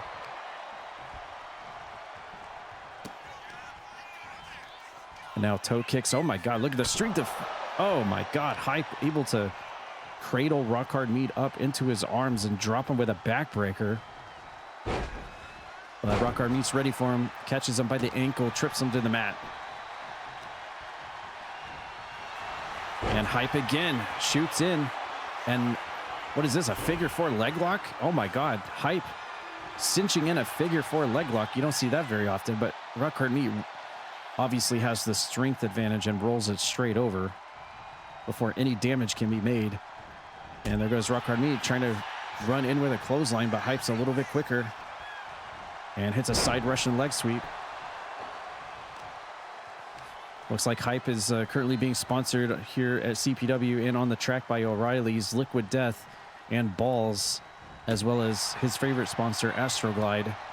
I'm sure we'll be seeing more sponsors pop up as the weeks go by, now that he is a champion here in CPW. And look at Hype, the strength of Hype, able to carry Rock Hard Meat across the ring and drop him neck first over the top ring rope. And now Hype climbing to the top rope, turns it around. Oh my God, the height of that moonsault off the top rope was incredible. He went flipping like a car at Bristol, but only gets a 2 count on the rock-hearted one. He's gonna go for a second one. That time a little bit quicker, not quite as high up in the air. Ooh, Rock Hard Meat going for the headbutt, but missed the move, and now Hype comes back, and he's got Rock Hard Meat on the shoulders. Ooh. Almost a shock treatment maneuver from Hype. The Rock Hard Meat is back in it. Hits him with a backdrop. Hype is up against the ring ropes. Ooh, forearm shots to the lower back of the TV champion. Rear waist lock by Rock Hard Meat. Now he's got the toe kick. Locks him in, powerbomb position. Switches it up. Gonna drop him over the top ring rope, neck first. And now the momentum has shifted. It's all on the side of Rock Hard Meat right now. Hype trying to battle back. Thank you for the hydrate. Here comes Rock Hard Meat again, gonna stuff him up into powerbomb position.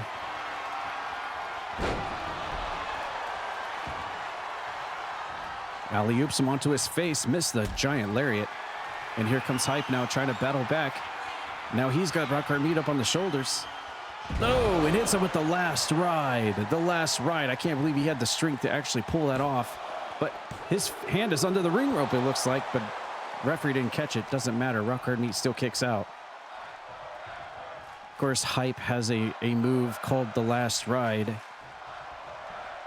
The last lap. And now Rock Hard Meat dazedly getting back up to his feet. He may be trying to go for it again, but Rock Hard Meat counters it, hits him with a back body drop. Hype going to the well one too many times on the finishing maneuver, and Rock Hard Meat was ready for him. And now Rock Hard Meat's got his finisher locked, and let's see if Hype can counter this again and land on his feet, or is he going to get nailed with it? It looks, no, he gets smashed and crushed with the jackhammer by Rock Hard Meat. 1, 2, no, and still Hype is able to kick out. Great back and forth match. Both of these guys taking their finishers. Rock Hard Meat getting, oh, Hype just got smashed into the guardrail.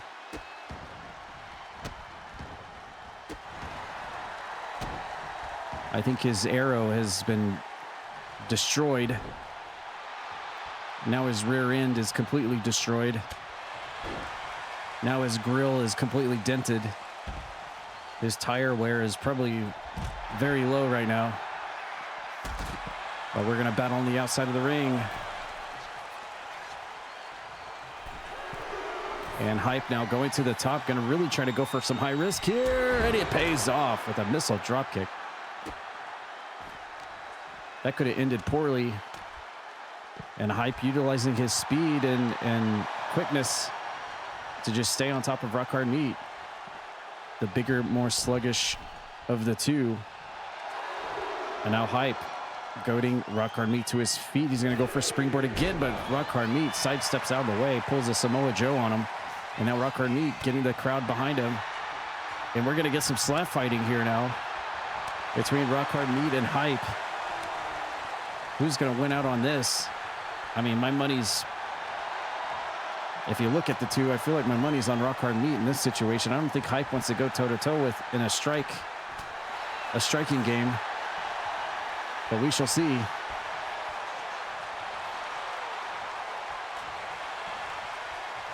Now you're just laying it in on each other. I think I'm seeing some bruising on the face of Hype. Oh, here it is. Here it is. Here it is. Here it is. Here it is. Oh, yes. That's right, Paul Bearer. Paul Bearer is loving it. And it looks like Rock Hard Meat actually won out on that exchange, just as I thought. And Hype's face is completely covered in bruising. Oh my God. His face is covered in bruises. And Rock Hard Meat thinks he has it. No. Uh-oh. Ooh, hammering blow and a clothesline to the back of the head. Hype has got all kinds of bruising and red marks all over his face. He is looking terrible right here. Rock Hard Meat gonna go for he tried to go for the high risk, but it does not work out in his favor. Off the ropes goes Rock Hard Meat. Hype's ready for him. Leapfrogs over. Tried to go for the kitchen sink, but Rock Hard Meat was ready for him. Hype's a little bit quicker though. Gets the toe kick. He's got Rock Hard Meat up on the shoulders, maybe going for last right again, and he connects with it and goes for the cover onto the big man. What a match. If Rock Hard Meat can kick out, and he does. Oh my goodness.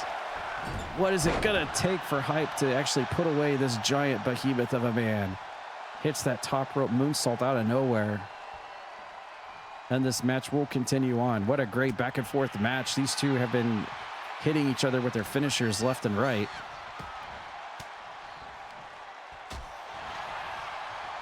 This one is definitely going to go down to the wire for sure. Hype taking Rock Hard Meat into the corner. And it looks like he's got a cut on his head now. And he goes for it again. I'm not sure where Rock Hard Meat has got a cut on his forehead or his eyebrow or temple or somewhere in that area. But he is definitely bleeding from some area on his face there. And here comes Hype again. But no, Rock Hard Meat counters out of it. And the back of Rock Hard Meat is covered in bruising. These two have had a pure sixer for sure. And a big splash off Mount Ariat. Is Rock Hard Meat on to Hype, pancaking him in the mat. 1, 2, 3, and gets the win. What a great match back and forth between these two. And Feats is definitely pleased with this result, I would say.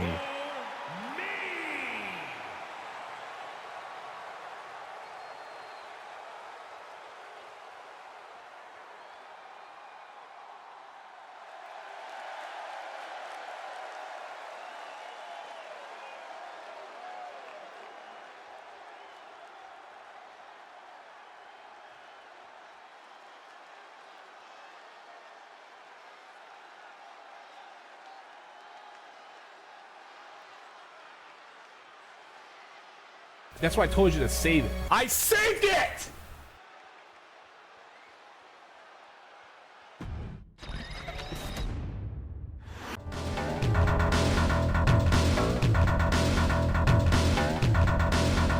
All right, in case you missed it the first time earlier tonight on the show, this is your second chance to try to see if you can find where this week's Jimmy Zaz is. And I'm telling you, it's the hardest one that there has been so far. Good luck trying to find it.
The following contest is scheduled for one fall.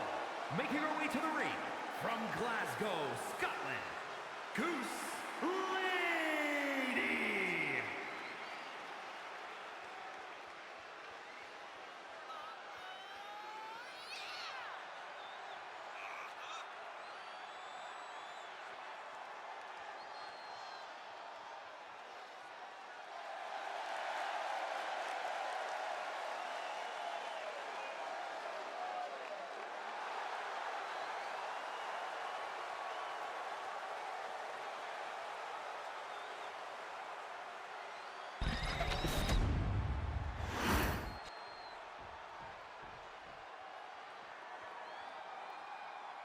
And her opponent from Glasgow, Scotland, weighing in at 251 pounds, the Dragon, Aiden Cabaret.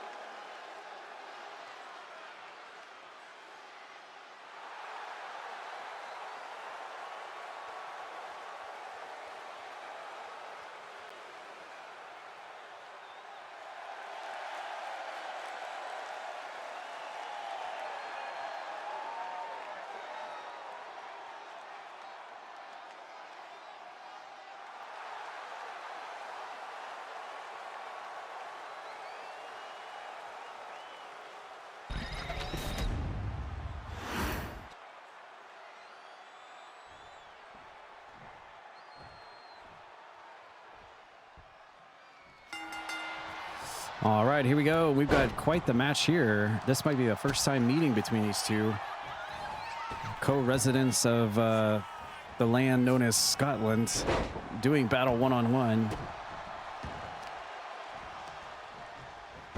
I feel like we almost have Edinburgh versus Glasgow going on right here.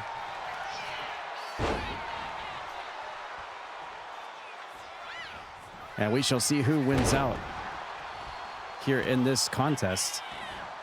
Of course, Aiden Gallagher still a little bit salty after losing that Kappa title. He was on one hell of a record-setting run as Kappa champion week after week, putting down challengers left and right until the dumb rabbit came along and spoiled the party. But perhaps he has been looking elsewhere into his next endeavors, not just the Kappa title. A win here over Buttons would certainly help him in that regard, as Buttons is a former television champion herself. At least I believe she's a TV champion. She's either a TV champion. Actually, let me clarify that. Let me pull up my trusty, dusty CPW title reigns. Was it Young Lions? No, it's Young Lions champion. Buttons, a former Young Lions champion, winning it back in November of 2024. And holding it for 91 days, actually defeating Rock Hard Lee for the belt until she was dethroned by Spike Ryan. So yes, Aiden Gallagher, a win here over former champion, Young Lions champion as Buttons would go a long way to move him forwards to another title division if that's what he so wishes, or he could go straight back to the Kappa title and teach that rabbit a lesson. I mean, he did beat Shadow Chrono tonight. And when it comes to the Kappa title, it's anyone's ball game on who's going to be next in line to get a shot at it.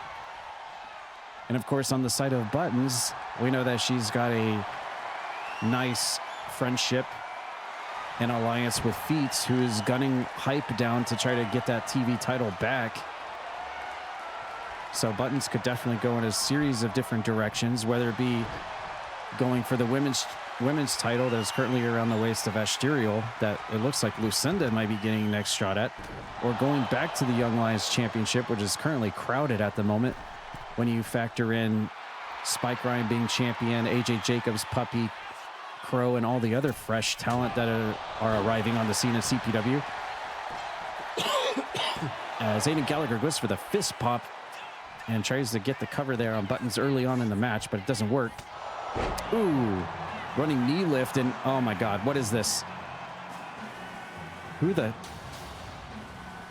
Okay, I believe this is one of the Creed brothers from real life WWE. I don't know why he's coming out here now in the middle of this match, but I would say the mischievous Goose Duck Lady has something to do with this, because Aiden Gallagher's got his back turned And that allowed Buttons to come up behind him and try to get something going. But unfortunately, it doesn't work. And Aiden Gallagher connects with a dragon suplex.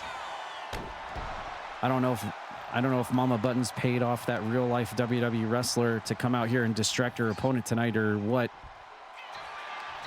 But the plan certainly did not work on Aiden Gallagher as he goes for the cover and almost gets the win. Aiden Gallagher is certainly used to having the trolley shenanigans like that happen in all of his Kappa title matches in the past. So he's kind of desensitized to the fact that someone might come out here in the middle of the match where it makes absolutely no sense. And Aiden Gallagher again going for the cover on Buttons after the rebound off the ropes, and Aiden Gallagher will pick up the win off the rebound there and will get the win here tonight over Buttons. Her plan didn't quite work out the way she thought.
The following is a tag team Extreme Rules match. Introducing first, from Kansas City, Kansas, weighing in at 245 pounds, Jeff Morse.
Just want to thank everyone for being here tonight, and thank you everyone who dropped some raids.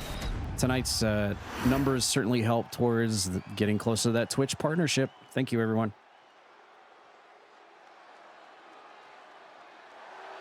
And from Baltimore, Maryland, weighing in at 243 pounds, the Extreme Hardcore Champion, Psycho T.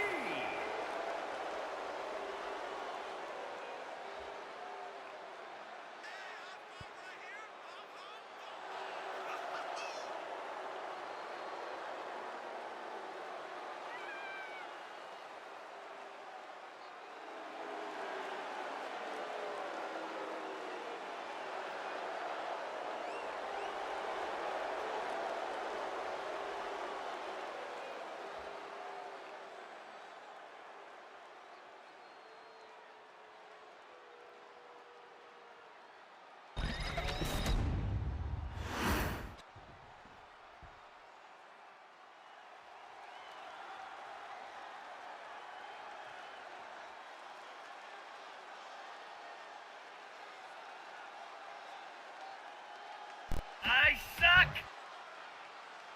And from Allentown, Pennsylvania, weighing in at 248 pounds, Russ S.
From Greenwich, Connecticut, weighing in at 239 pounds, Mr.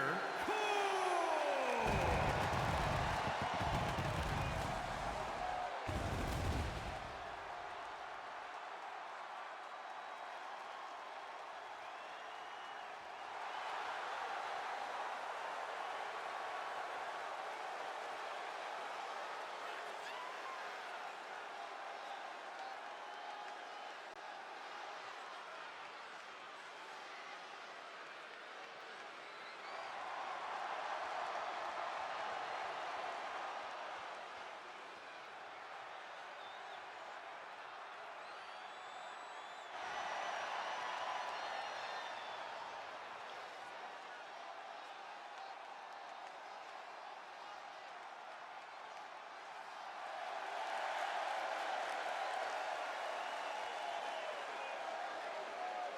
Light me up!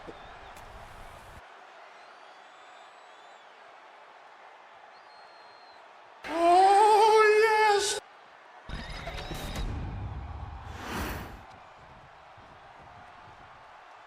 Well, we've got ourselves quite the tag team match here. And by the way, I'm being told that this is set for hardcore rules too. So good luck to Coke and Roxas. We know that their friendship and their alliance is fragile at best. But when you start adding weapons into the mix, they're definitely going to be outside of their element compared to the hardcore champion and Jess Moxie. At least when it comes to Psycho T and Jess Moxie, they do have some experience teaming together, and they don't seem to have any quips about putting their differences aside for the betterment of the match. Coke and Roxas will probably be blasting each other the entire time while they're supposed to be teammates throughout this entire thing. But look at Roxas here, getting a stop sign straight out of Williamsport. and cracking Jess Muxie over the head with it. He was the first one to go for a weapon, so maybe I'm wrong here. Maybe I'm wrong. Coke and Roxas having to work together here as a team, as a duo, to take on this hardcore duo known as Jess Muxie and Psycho T. Weapons are allowed, and now Mr. Coke's got the stop sign and bashes Jess Muxie with it. There are no tags in this match. It's every person in the ring at the same time. There's a knee lift. Jess Muxie's back of his head slammed into the stop sign. I bet Jess Muxie has got a bone to pick after seeing what happened to his Kansas City Chiefs, and not only that, but Patrick Mahomes. So he's probably got a little bit of a chip on his shoulder tonight and some pain to dish out to somebody here at CPW. There's Roxas again going under the ring and has a trash can, and he almost hit Coke with it. And there's Roxas elevated DDT, spiking Jess Muxie in the mat. Psycho T's back in the match.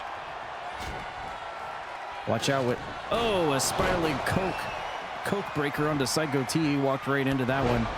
And Jess Muxie knew his partner was going to kick out, so he didn't try to save it. You have to be careful with Mr. Coke and trash cans. You never know what's going to be inside his trash cans. There's all sorts of assortments of prizes, faces, and things inside Mr. Coke's trash cans. Oh! Huge move by Psycho T.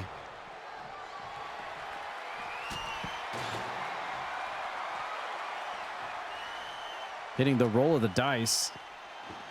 And Mr. Coke digging under the ring, and he's got the stick with the nails sticking out of it. Uh-oh. But Psycho T said, I don't think so. Hits an elevated flatliner. Now Roxas has the cone. Oh, no, not the cone. Not the cone. Jess Muxie going to try to do something crazy off the top rope here. Oh, and a diving clothesline off the top. Now Roxas going to the top.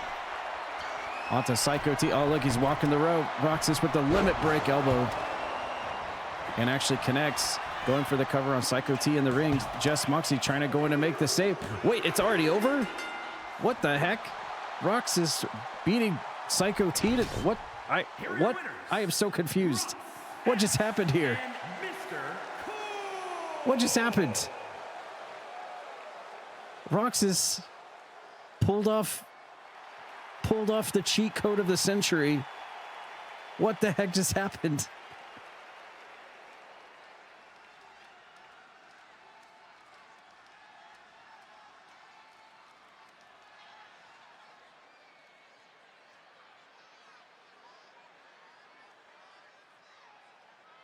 I have a feeling that we might be seeing something, a little bit of this heading into Snow Brawl. I don't know. There's something brewing here. I feel like Roxas used a cheat code to win just now.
The following contest is scheduled for one fall. Making his way to the ring from Philadelphia, Pennsylvania, weighing in at 269 pounds, Ryan Mack!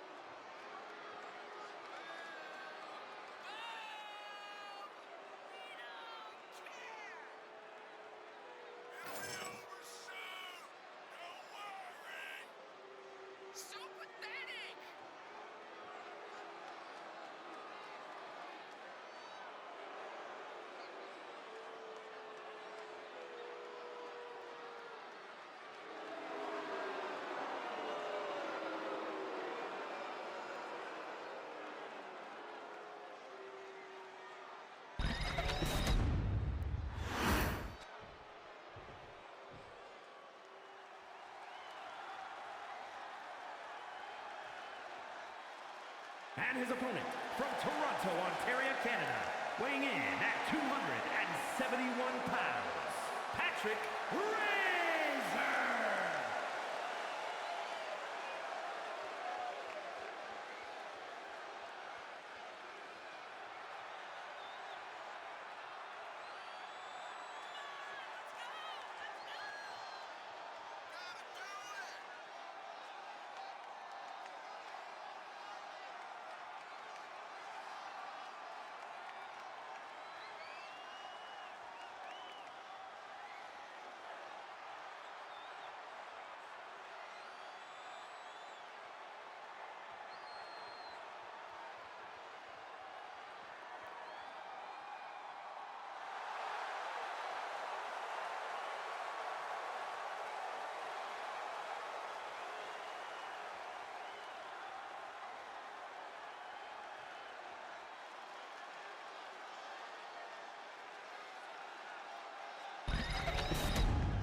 All right, we've got Ryan Matthews taking on Patrick Schrader, and only his second match. We saw him debut a few weeks back against Burnsy, his good friend.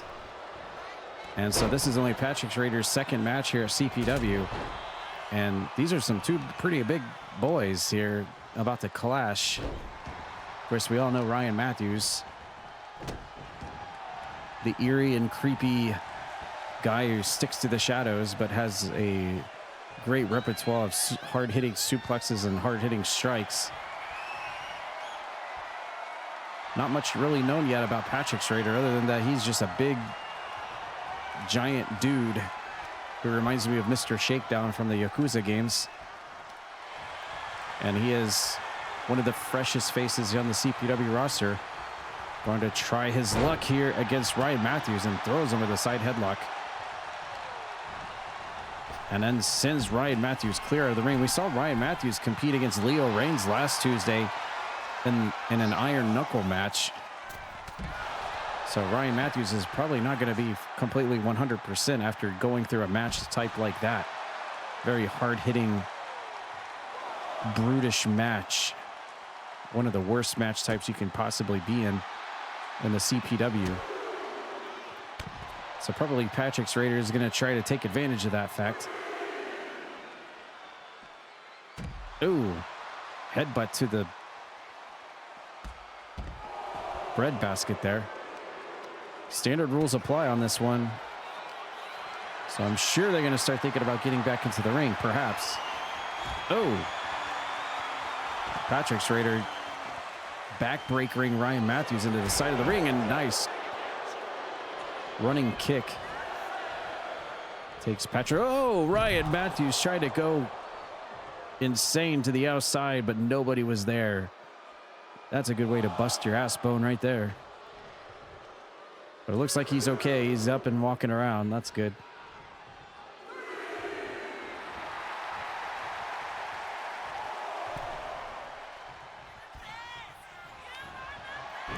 And a jawbreaker from Ryan Matthews, who's going to take the offense on this one.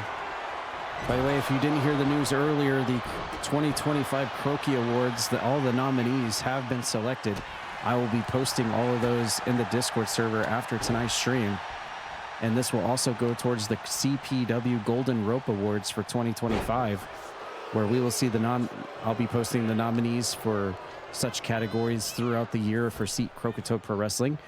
Superstar of the Year, Rookie of the Year, Tag Team of the Year, Theme Song of the Year, Finisher of the Year, Match of the Year, Feud of the Year, and many other categories. Celebrating a whole year and a whole season of CPW on WWE 2K25. There have certainly been a lot of amazing moments, memorable characters, theme songs, finishing moves, and gimmicks that we have seen throughout the entire year. And that's a great way to celebrate the entire year. As it looks like Patrick Schrader is now in control and sends Ryan Matthews clear to the outside of the ring.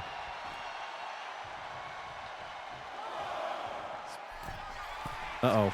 Patrick Schrader going to go to the top here. Oh! He tried to go for a big splash, but Ryan Matthews got out of the way. And Patrick's getting thrown into the side of the steel steps.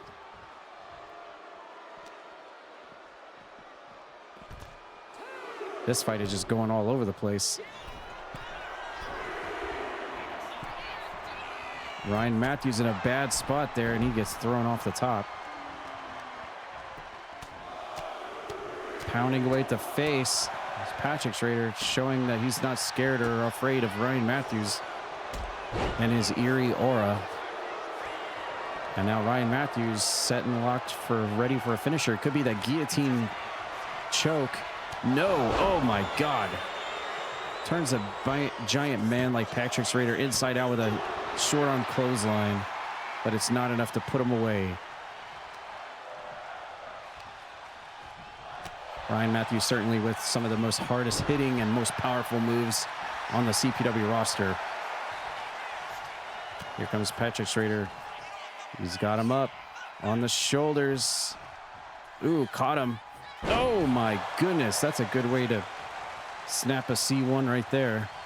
Ryan Matthews tucked the top of his neck, crunching into the mat, and a big splash by Patrick Schrader, showing that he's a big hoss of a guy, but can also do some agility. 1-2 and almost gets it.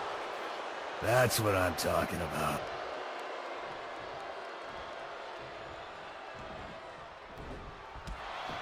By the way, I also think that after this stream has concluded, I think what is going to happen is, and I haven't even told him yet that we're going to be doing this, but I think Mr. Coke and I will be going back through everybody's win-loss records and getting a calculation. Yes, I said calculation of everyone's win-loss records throughout the entire season of 2025 since WW 2K25. Because I think next year we're going to try to put an emphasis on win-loss records again like we used to do. And I'm really curious, actually, who has the best win-loss record across the land of CPW. I think that'd be quite interesting to see. Oh, what the heck was that? That was a weird glitch. Looked like a back elbow into a backbreaker. And Ryan Matthews backing Patrick's into the corner. European uppercut. Yes, calculation. I just created that word. I'm smart now.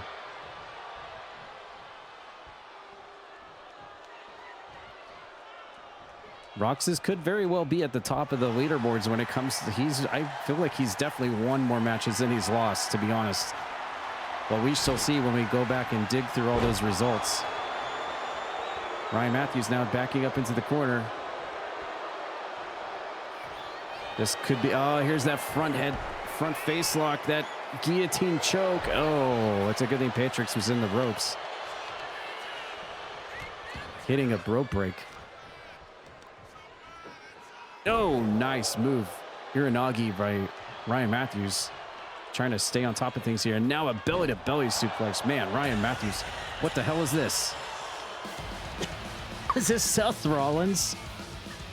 For the third time tonight, a real-life WWE wrestler has come out to interrupt our show, and now this time it's Seth Rollins has interrupted our match between Ryan Matthews and Patrick Schrader.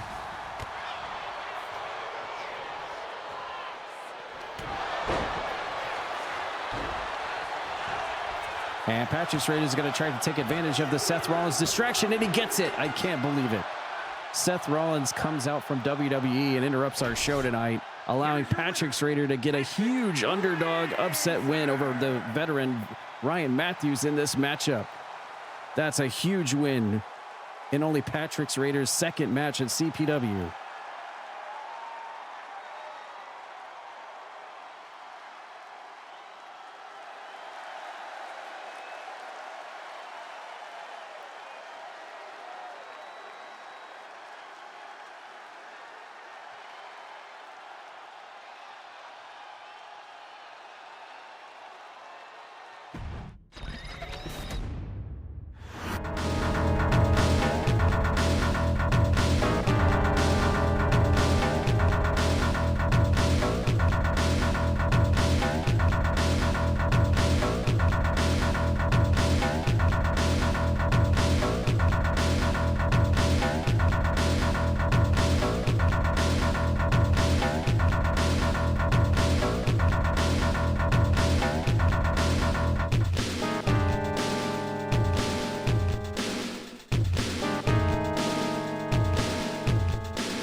The following contest is scheduled for one fall, making his way to the ring from another time, weighing in at 222 pounds, the hero.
And his opponent, accompanied by Paul Bearer from San Diego, California, weighing in at 266 pounds, the International Champion, Chain!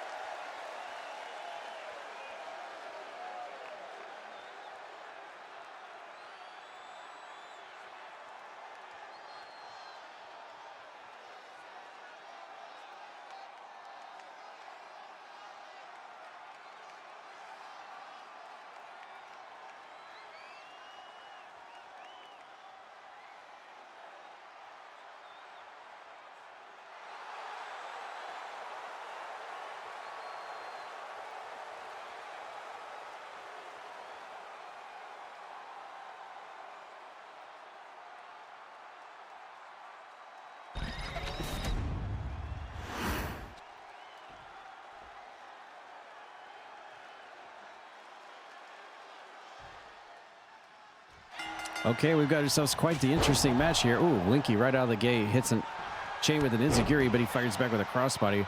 We see Connie accompanying Linky to the ring, so all's just fine on that end. But Chain coming out with his wise man and manager Paul Bearer, because yes.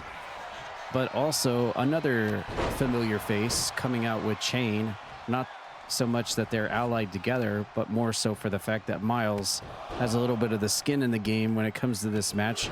We saw Linky beat Miles last Tuesday when Paul Bearer was the special referee, which led us to believe that Linky might be the next person in line for Chain's title belt. However, why is Miles out here? I think he's going to have something to say about that before that match gets finalized for Snowbrawl, I would say. So is Miles going to get a little bit hands-on in this match and make sure Linky loses?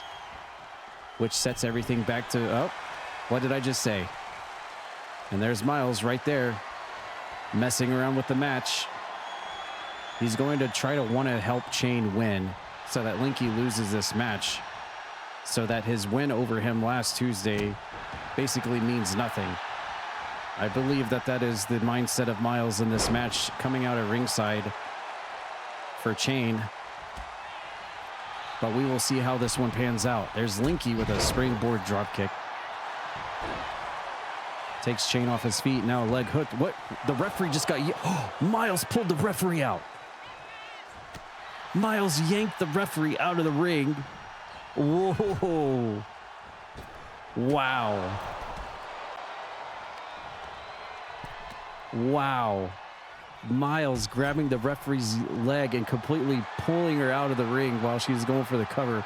And that should tell you all you need to know right there about the intentions of Miles. He wants to see Linky lose this match. Well, oh, and Linky goes to the outside. Let's see if Miles gets a little hands-on here. Oh, there he is. Whenever there's an opportunity that will present itself, he's going to do it. And there's Connie doing her part to try to even the odds and distract Chain, allowing Linky to go for the rear waist lock. It's a good thing that he brought out some backup tonight to cover his back, because between Paul Bearer and Miles, he's definitely got the odds stacked up against him here in this non-title match. And Linky fighting off the shoulders of Chain.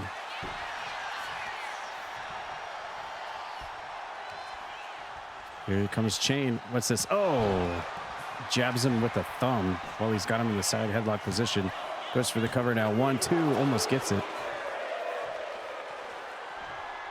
I feel like there's more emphasis on the mind games from outside the ring than there is in the actual match. Oh, here's, the playmaker from Chain.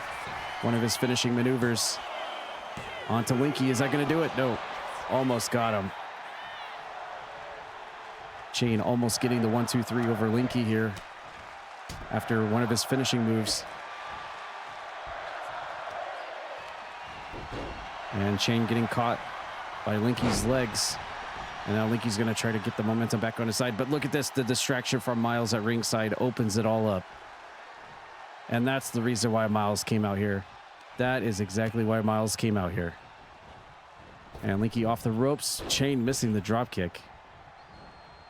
And here comes Linky, rear waist lock, and latches him into a reverse suplex.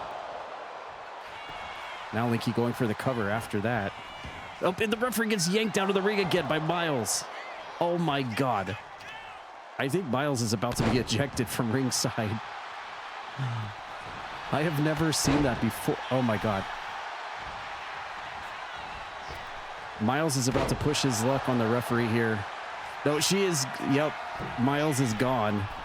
Miles has just been ejected from ringside. The referee has had enough of Miles' shenanigans, and Miles is out of here.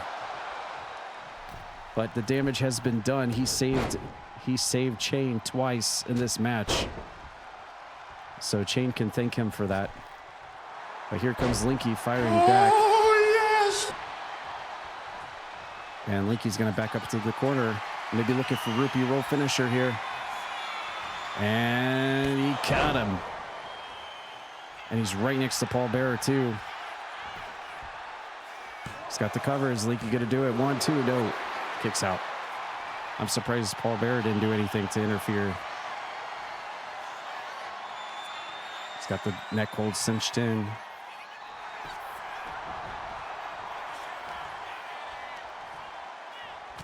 Ooh, Linky's been busted open. Float over DDT from Chain.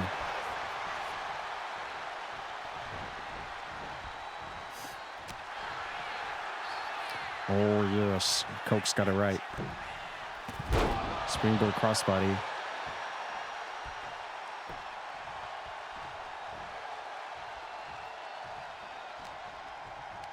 There's the tie up. Whip into the ropes. Ooh. Linky hitting Chain with the Claymore. Now he's busted open. They're both bleeding. Leapfrogs over. And a rupee cutter. Linky connecting with a rupee cutter. And Chain is getting slapped in the face 3 times, and Linky wins. He has just defeated the international champion non-title, even though Miles tried to help him win. And I think this seals the deal. Linky will be getting the title shot against Chain at Snowbrawl, I feel like.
following is a tag team match set for one fall. On the way to the ring, Elissandra and Madman Clown, the Unholy Union.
And their opponents, at a combined weight of 628 pounds, the World Tag Team Champions, Angus Kong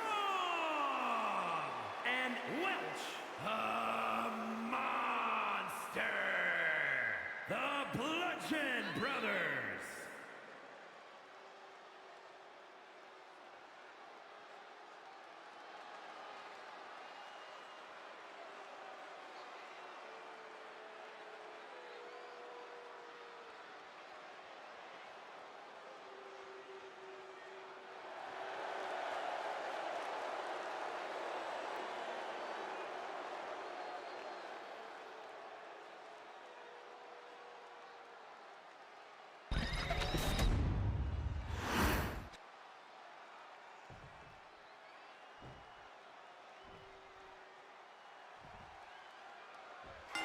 All right, we got ourselves a tag team match here. World Tag Team Champions in action, taking on AzurRayne and Elissandra. This might be a first time ever showdown between these two teams, actually. Of course, this is non-title. But this just goes to show that AzurRayne can be placed in pretty much any title division he wants. I think in the past couple of months, he's not only competed in the international title division because he's a former champion there, but also he's competed in the world title tournament that Cassidy Ryan won, and now he's in the tag team title ranks. So AzurRayne's just a little bit everywhere on the board in CPW. That just goes to show his dexterity, as it'll be him and Welsh Musher squaring off to start things off, and we get the roly-poly pinfall. I can't believe Welsh Musher is actually able to pull this off, given the strength that he is, or given the size that he is. But it is AzurRayne, so you can always expect some kind of shenanigans to take place with him in the match. And, oh, AzurRayne getting smashed into the corner by Welsh Musher using his sheer weight. And now Elissandra going to be tagged in, as well as Anubis Khan. Let's see what they can do. Ooh, uh-oh. Looked like Anubis Khan was going to try to end this thing early, going for a choke slam right out of the gate. Elissandra trying to pop him, but Anubis Khan said, I don't think so. Well, she tried to shake the leg out from underneath him, but I don't think it worked. No, it did not. It's going to take a lot more than that to punch through Anubis Khan's overshield, as he squeezes down hard on Elissandra's traps. He's got that submission cinched in tight. Just trying to wear her down and does not allow her to go for the tag. Over to AzurRayne. And these are Croakitoad Pro Wrestling World Tag Team Champions, showcasing why they are the two-time tag team champions right here. The king of the leaderboards when it comes to tag team wrestling. Anubis Khan dropping Elissandra neck first over the rope and goes for the first cover. Lateral press on Elissandra, but she kicks out. I feel like Elissandra definitely needs to make a tag right now.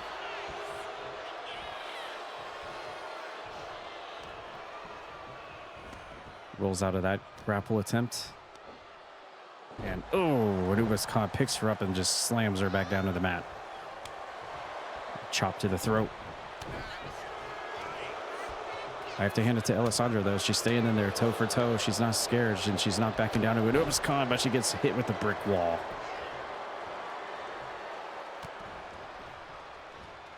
Anubis Khan using every part of his body as offense here because he knows he can. And she's actually punched through the overshield. Oh, and a cheap shot from Welsh Mosher while she was in the corner. Did you see that? That's the experience of these tag team champions here. AzurRayne getting tagged in now. Now he's got to work on the other big boy. The more thicker of the two big boys here. Welsh Mosher.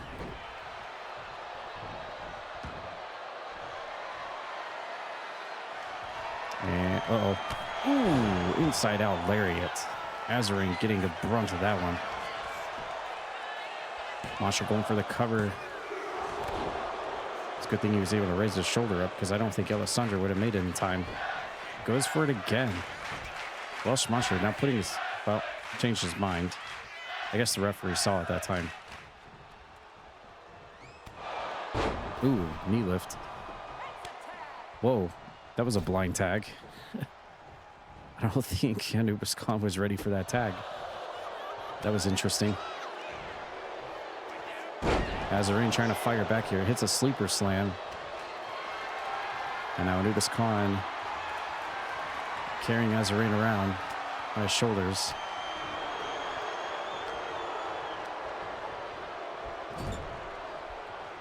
Maybe seeing some teamwork here now between Elissandra and AzurRayne. And we are going to catapult.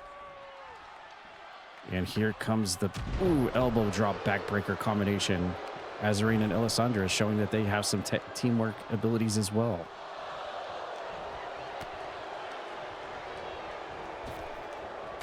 And Elissandra with the Luthes press, slamming the back of Anubis Khan's head into the mat. They're slowly working through Anubis Khan here, so that's a good thing for them. Oh, more teamwork from AzurRayne and Elissandra. Look at this. Rope assisted reverse suplex. They're actually doing some damage now on the tag team champions. Oh, AzurRayne tried to go for it, but Anubis Khan made him pay for it. Uh-oh. Anubis Khan might be back. AzurRayne fighting up on the shoulders. Getting spun around. And a sidewalk slam right on the Croakitoad logo. Nice reversal from AzurRayne. Hits a sling blade and goes straight into the lateral press cover. But Anubis Khan fights out immediately.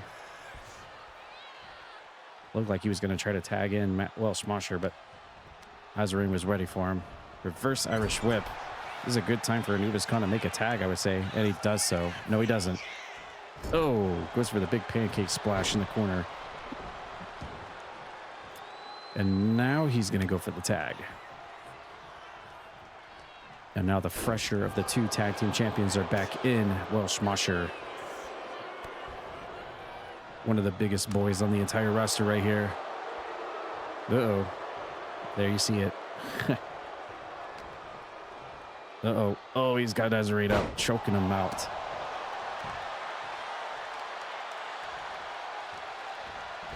Here comes Mosher off the ropes and kicks him with the side of the head.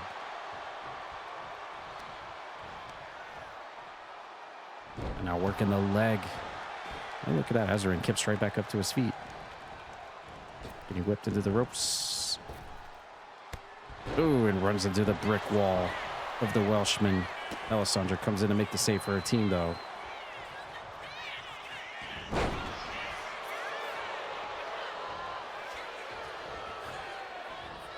Mosher up and over. Side slam. Gotta hand it to AzurRayne, though. He's staying in there.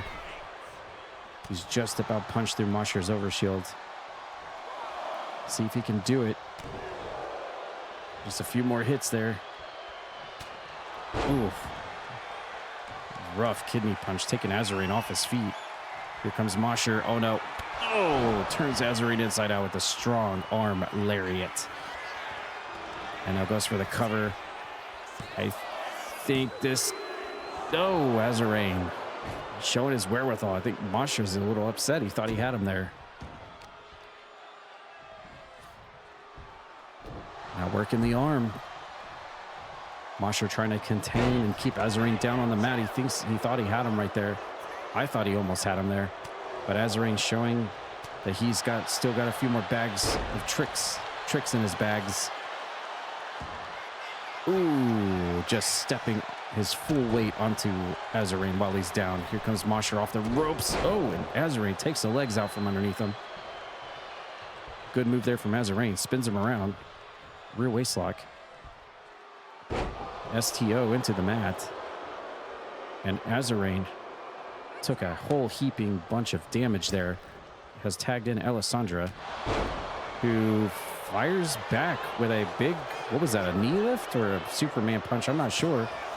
Elissandra with her feet on the ropes, but Anubis Khan saw it and makes the save. The Insane Clown Posse. No, that's Kefka from Final Fantasy VI. Oh, sleeper hold slam by Elissandra. How did she lift up Welsh Mosher like that? I don't know. Cover in the corner. Ooh, and she almost got the win. That would have been huge. Elissandra almost was a millisecond away from beating the tag team champions here tonight, non-title. And now AzurRayne's back in.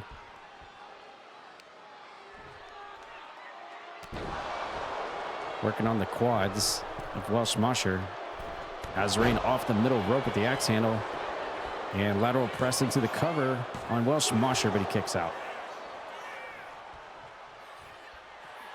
AzurRayne finisher locked and ready on Welsh Mosher. What has he got? Oh, he missed. Did he miss? I think no, he didn't get him the first time. Oh, he's going to go for the stretch.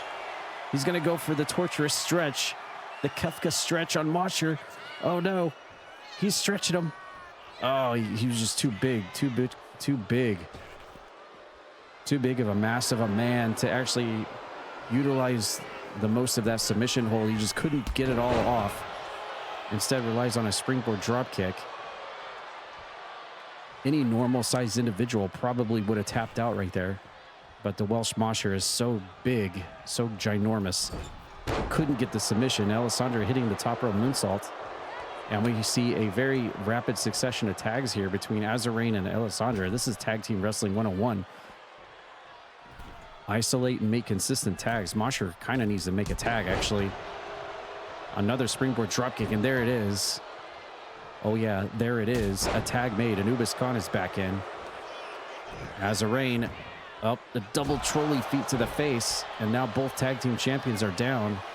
It looked like it was all Titans from the get-go, but it looks like AzurRayne and Elissandra has gotten their second wind here. There's a referee collision, and AzurRayne is dazed.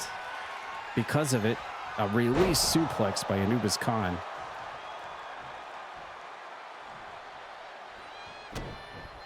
Toe kick. Oh, bashed him in the back of the head. A quick tag back to Mosher. Not sure if I agree with this strategy, but we'll see what happens. Mosher working the arm. We got a 5-star matchup, by the way, in this match featuring the World Tag Team Champions of CPW. Ooh, senton from Anubis Khan. And he's just going to roll AzurRayne over and go for the cover. Elissandra not making any movement to come into the ring, but I guess she knew AzurRayne was going to kick out. Great match here. to be honest with you.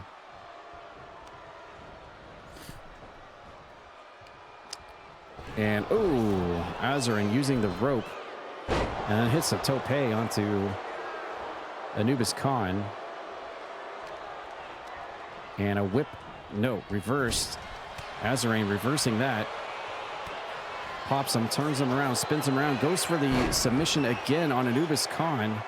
He's got him twisted and contorted into the submission hold, but there's Mosher to make the save. And now AzurRayne going for both members of the tag team champions. He's laid them both out and now goes for the cover on Anubis Khan while Mosher is down and cannot do anything about it. 1-2, no, Anubis Khan kicks out. Man, great match. Lots of near falls here that could have gone either way, to be honest with you.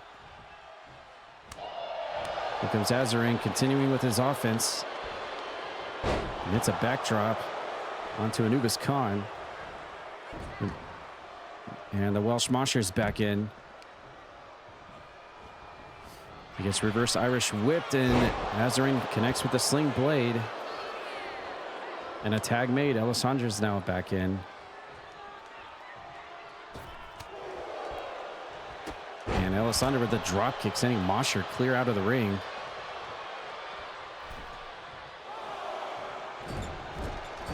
What the heck is Elissandra doing? Elissandra going crazy, going nuts in the ring. I have no idea what that was all about. Oh! And the Welshman's headbutt into Elissandra, taking her clear off her feet. And up and over with the butterfly suplex. Elissandra rolls out of the ring. Comes back in, gets meted by Welsh Mosher though. Oh no, caught into the choke slam. And easily choke slams her. And here comes AzurRayne to make the save.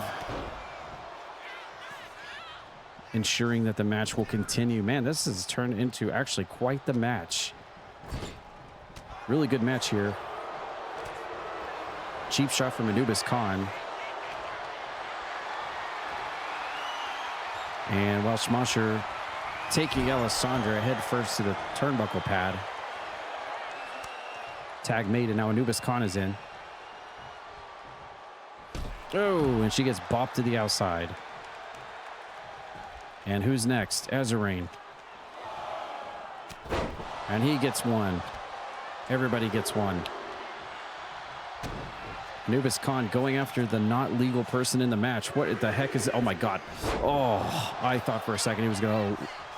I thought he was going to yeet him out of the ring. That would have been insane. Anubis Khan. Oh, brick walls Elissandra. And now she's back up to her feet. Elbow to the side of the head.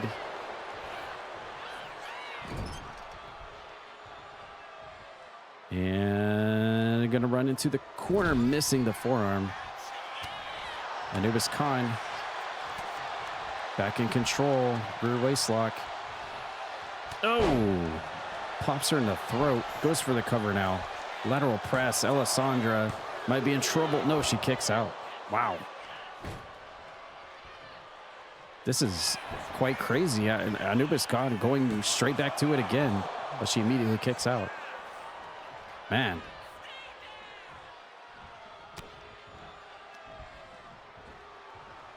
Oh, releases her from the suplex position. Another tag. Mosher's now back in. What a match we are witnessing here. This is insane.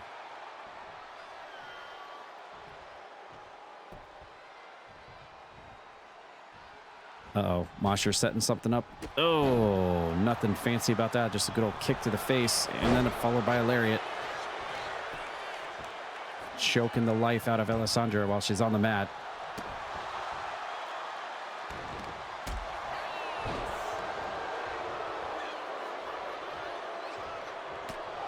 And she pops in. Wow, look at that. Tag made. AzurRayne's back in. And okay, AzurRayne resorting to some trolley tactics here. I'm not sure exactly Just stomping away at Mosher. And now he's got a finisher ready for Mosher. Is he gonna go for that submission hold, or he's gonna go for it? He couldn't get it all the first time, but now he's got Mosher trapped in there, contorted, and oh no, Lubis Khan couldn't make it in time. And the ultra stretch gets the job done, and AzurRayne and Elissandra has just defeated the tag team champions in a great match, actually.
About to move on to our semi-main event of the evening.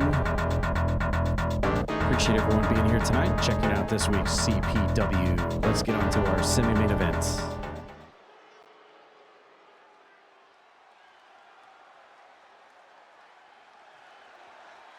The following is scheduled for one fall, making his way to the ring from Los Angeles, California, weighing in at 242 pounds, Ray North.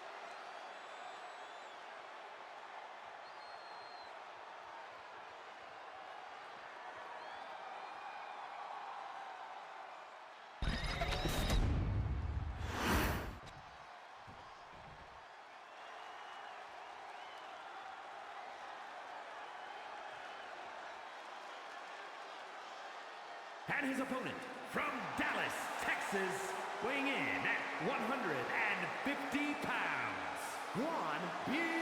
Vince.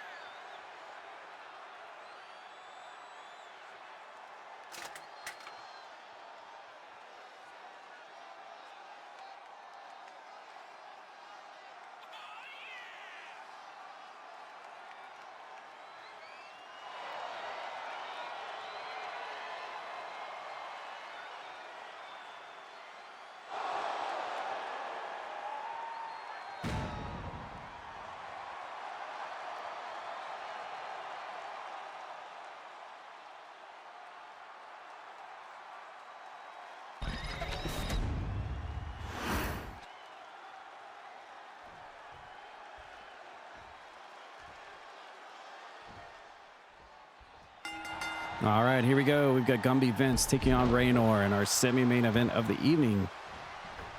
We know Gumby Vince is going to rely on his speed, his quickness, his agility, flipping and flying all over the place, where Raynor has more grounded attack, suplexes, hard-hitting strikes. Gumby Vince just always here to have a good time and provide entertainment to the crowd.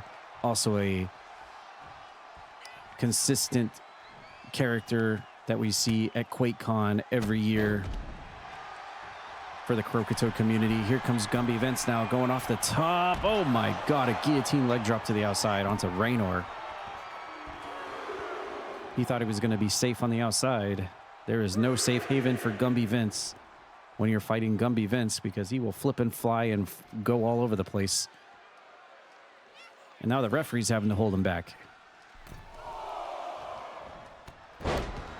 And Raynor comes back into the ring, gets met with a clothesline. We know, of course, Raynor, a fellow Twitch streamer, also an EFed runner here on Twitch as well. So definitely knows his way around the ring from his own company.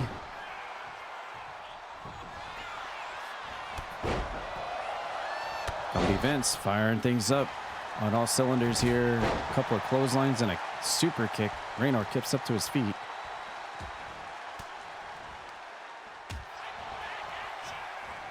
Oh, drop kick from Gumby Vince. He tries to stay on the attack here.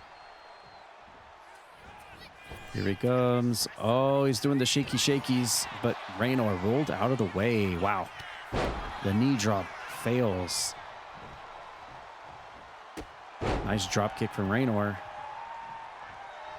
And now he's going to back up. Well, but where's he going? Now he goes for his own moonsault off the top. Dang. Everyone loving them top rope moonsaults tonight, that's for sure. Gumby rolls out of the way. And quickie roll up from Raynor. Trying to end this thing right now, but Gumby Vince isn't going to fall for it. Nice aerial acrobatics from Raynor. Standing moonsault splash, and now he's in the corner, and oh my God, Gumby Vince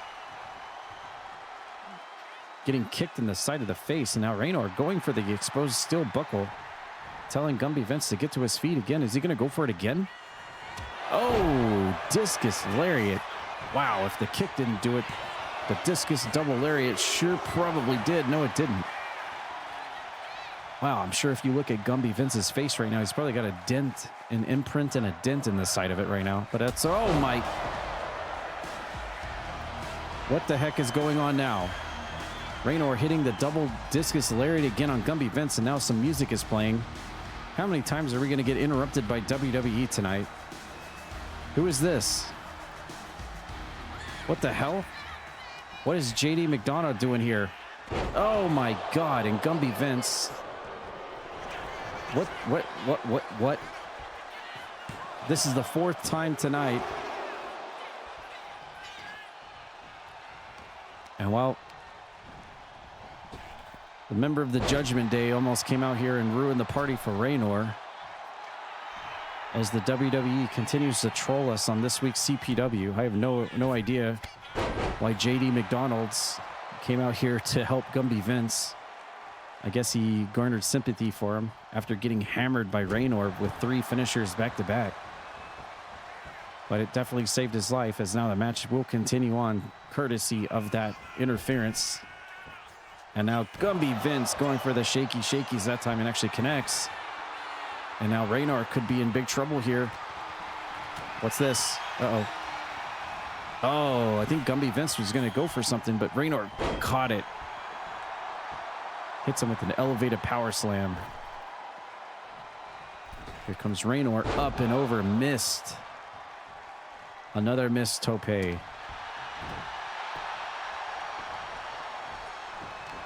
Looks like the momentum is back in the favor of Raynor now, as Gumby Vince is powerbombed. And a kick to the back. Raynor now thinking it's over. Is it actually over? No, Gumby Vince staying alive in this thing. Now Raynor getting bopped on the head. Running Hurricane Rana. And now Gumby Vince, finisher locked in. Can he actually connect with it this time? Oh, he feinted him. Oh, that's what he was going for before. Raynor didn't fall for it the first time. He fell for it the second time. He gets feinted into the DDT, but Raynor still kicks out.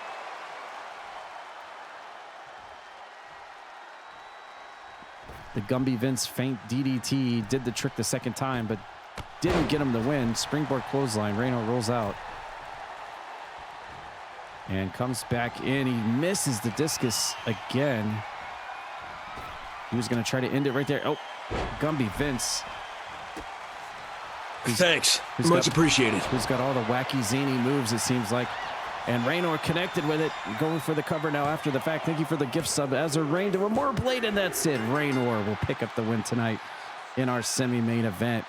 Tough battle there. He almost lost it to Gumby Vince, but it was Raynor who walks out with the dub here tonight.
All right, it's time for our main event of the evening. Last match. The following is scheduled for one fall. Making his way to the ring from Little Rock, Arkansas, weighing in at 344 pounds, Jeremy Moore.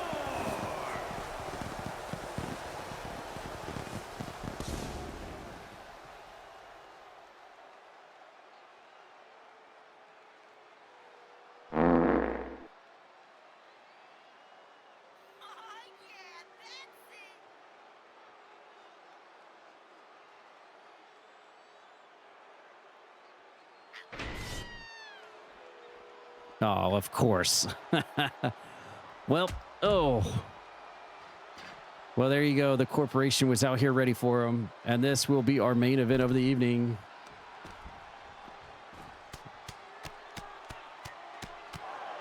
Not even allowing RAJI, the former world heavyweight champion, to take his robe off. And we see the members of the corporation out here, the boss, Thaddeus, the corporate champion, Domino, and of course the hired security for the boss, Thaddeus, Deputy Dawg. And it will be RAJI versus Deputy Dawg tonight in our main event. And we've got ourselves a complete brawl going on right here. Here in the entryway, look at the boss, Thaddeus, getting his hands involved on RAJI, who's at 3-on-1 odds.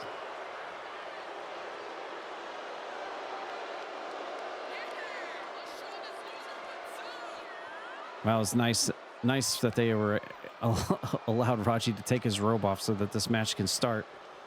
Oh, but we're still not in the ring yet, so it hasn't actually officially started. And there's the cheap shot from Domino from behind, and Wow. Deputy Dawg's in the ring. RAJI needs to get in the ring immediately. All right, here we go. The match has now officially begun. And our former world heavyweight champion will be taking on Deputy Dawg of the corporation, with the boss of CPW and his corporate champion watching closely at ringside. Let's see if Deputy Dawg can pull off a big win here over the big biscuit RAJI, who immediately mashes him into the mat with an Oklahoma slam. And RAJI's going to try to end this one right here, right now. Oh. And the boss has just yoinked the referee out of the ring. I mean, does the referee really want to eject the boss? Is that really wise? I don't know.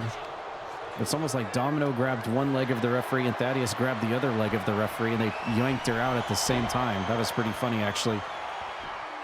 Nevertheless, they helped the Deputy Dawg on that exchange, but it's going to take a lot more than that, because RAJI is still at nearly full overshield. And look at that big overhead press slam, dropping Deputy Dawg into the mat.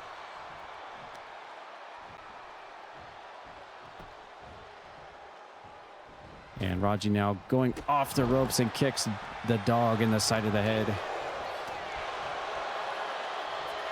And Deputy Dawg trying to do what he can to just try to chip away at RAJI's big overshield here, but he's just got to kind of chip away little by little until he can start doing some damage to one of the biggest guys in all of CPW, RAJI.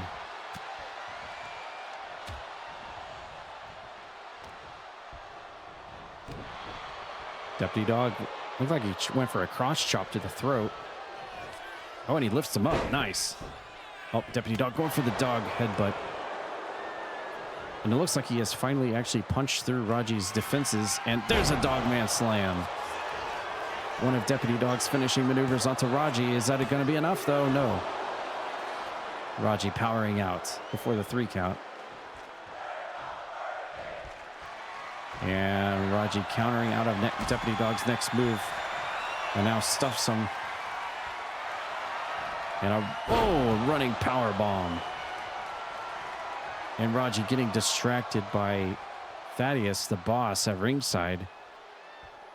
This opens RAJI's back to be turned to Deputy Dawg, but he is, I think he got the air knocked out of him from that running power bomb. Didn't really do him much good, but it bought him some time at least.